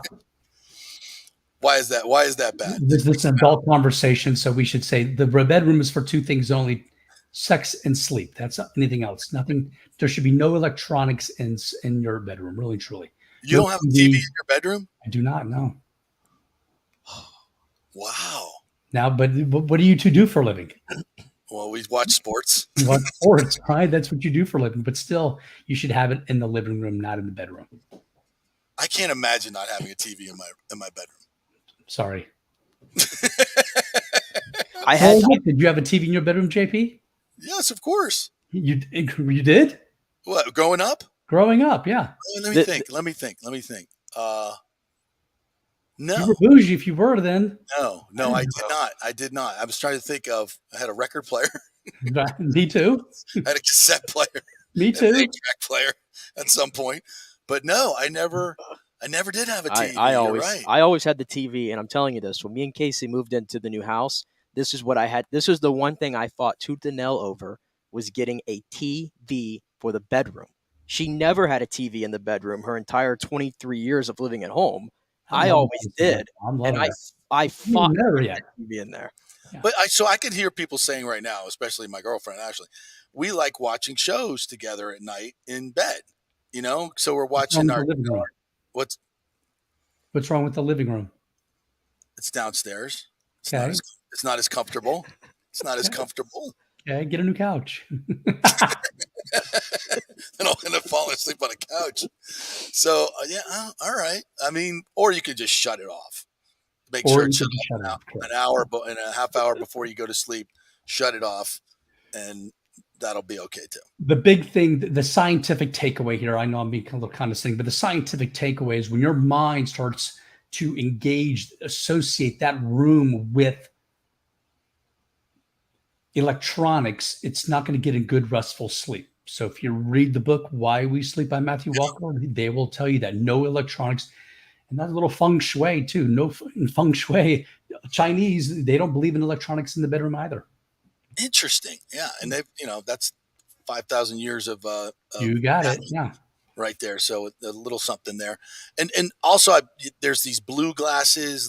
They say that you should wear these glasses that take out the blue light. What's the story? We were really big into that here a few years ago. We were using blue light blocker glasses for electronics, for whatever beads. So that's now the research is kind of on the edge on this, saying, hey, it might be just more of the stimulation that you're getting, not necessarily the actual blue light that you're absorbing through your eyes. Yeah. So it's back and forth at this point in time. Like coffee. I mean, you'll read an alcohol. You'll read articles saying that, oh, coffee's great for you. Oh, coffee's bad for you. Oh, alcohol's good for you. Alcohol's bad. It's all in moderation. Yeah. Yeah, I would want to ask you about hydration because the summer season is here. And yesterday I was working. I've been working long hours outside in the sun. I can see, yes. Yeah, I got a headache. I got a headache yesterday. I rarely get headaches, and I said to myself, I got to put my sunglasses on and just keep hydrating. Do you have some people say should drink an ounce per half your weight. What's your take on hydrating and how much water you should drink? All right. So in the Army, we use a supplement called Drip Drop. It's electrolytes, plain and simple. So if you're going to be outside, it's almost like being an athlete in that sense that you're burning off a lot of water, but also a lot of elements in the sense that it's sodium, potassium, magnesium, what's coming through in your sweat. So you need to replete those electrolytes as much as possible so you don't feel that headache, so you don't feel that dehydration. As far as a calculation goes, look, my last drill, we had a couple guys fall out despite being on Drip Drop. So I actually tapped into the guys over at Tampa Bay Lightning and the Buccaneers saying, hey, what are your trainers doing? Because we deal with these guys all the time. Coop was on semifinals 2 weeks ago or so. I forgot where he was with the guys, but he was talking about, hey, in that fifth round when they were in the bubble, the fifth overtime back in Toronto, I mean, they literally, he walked in the locker room, there was nobody in there. They're all in the trainer's room getting IVs. So even these top-notch athletes are still requiring IVs every now and then. So, hey, look, we've got such great IV places around us and are so easily readily available. And you got to do something the next day, order an IV. I mean, it's not rocket science, but if not, use the gut when it's working. So I'm a University of Florida grad. One of those deployments up there is the University of Florida, but I'm not a big drinker of Gatorade unless I'm outside working hard and I'm out there for hours and I know I'm profusely sweating. So the Drip Drop, is that like I've got some BioSteel that I bought the other day. BioSteel, I think they're sponsoring NHL right now. So you see this guy making BioSteel, but everyone's making a supplement. We just happen to use Drip Drop. I'm sure they got the contract. And numbers. Element is out there, LMNT, Lima, Mike, November Tango. That's another element. Just put in some water, plain and simple. But you need to drink these supplements, not just plain water alone, unless you know you're eating really well. Because if not, you can really lower your sodium really easy just by drinking plain water, and that's called hyponatremia. Yeah, that will give you a seizure. That will get you in a fast admission to the hospital, and you don't want to do that. Okay. And you mentioned minerals too. Magnesium is something you told me to start taking. And I've noticed a big difference in that. And it's not just, it's helping my sleeping, but just my overall health and Correct. focus and everything. So is that a big one for you, magnesium? Magnesium, I take anywhere from 600, 800 milligrams of magnesium thenate or bisglycinate. I don't take the citrate version. A lot of people don't know citrate. I don't like that one because to me, it works a little bit more on the GI tract. Okay. Don't want that. So the other ones are a little bit better for relaxing, better for absorption for muscles and cramping. Have anything else for the doc? Yeah, I was going to say sleeping, just on the topic of sleeping, I had this struggle last night, and this is almost a daily thing, where I'm waking up in the middle of the night constantly. TV. Well, the TV's off, though. When trust me, when Casey's home, the TV's off, and it's pitch black and everything and all that, but I still have the problem. I'm waking up at like 3 a.m. in the morning. I'm waking up at 2 a.m. What are some techniques there or what's going wrong there, you think? Well, you've already said you're watching TV in bed, you're up all night long. So, I mean, there's a multitude of things there. That's why we call it sleep hygiene. You're going to start, my personal opinion, I think I mentioned this before. I walk out in the garage. I had 8 teenagers outside in the garage. And what were they all doing? Glued to their phones. I look at them all and they're all like, I think at the time they were like 14. I go, all you guys are going to be hypogonadic by the time you guys are in your 20s, because all you do is you're on your phone 24/7 and you're not getting good restful sleep. I had a jiu-jitsu coach in here earlier in my office talking about low T. He gets terrible sleep. He's got 3 kids. He's also in school. By the time he gets home, it's 11 o'clock at night, trying to see the kids before and wake them up and trying to study. He's getting to bed around 12, 1 o'clock in the morning, then waking up at 7, doing it all over again. I go, this is why you have low T. Your sleep sucks. You've got to concentrate on T. All right. Great stuff, Chris Lugo, Bay Area Modern Medical Center, BAMMC.com. That's the best way to get in touch with him and get an appointment with him and get your health back to where it needs to be and get some personal time with your doctor. Exactly. One-on-one time. Yes. One-on-one time, which you won't get in many other places. All right. Thanks, Chris. Appreciate it, my friend. We'll talk to you next week. Take care. Bye-bye. All right. That'll do it for us here on a Monday. We got Rays baseball, afternoon baseball. 4 o'clock Rays baseball. We got hockey tonight. Gators playing this afternoon for a trip to the regionals. The FSU women, by the way, are into the semifinals already in softball. Way to go, Kat Sandercock. Well done. And the rest of the players. All right. We will see you tomorrow. Have a great day, everybody.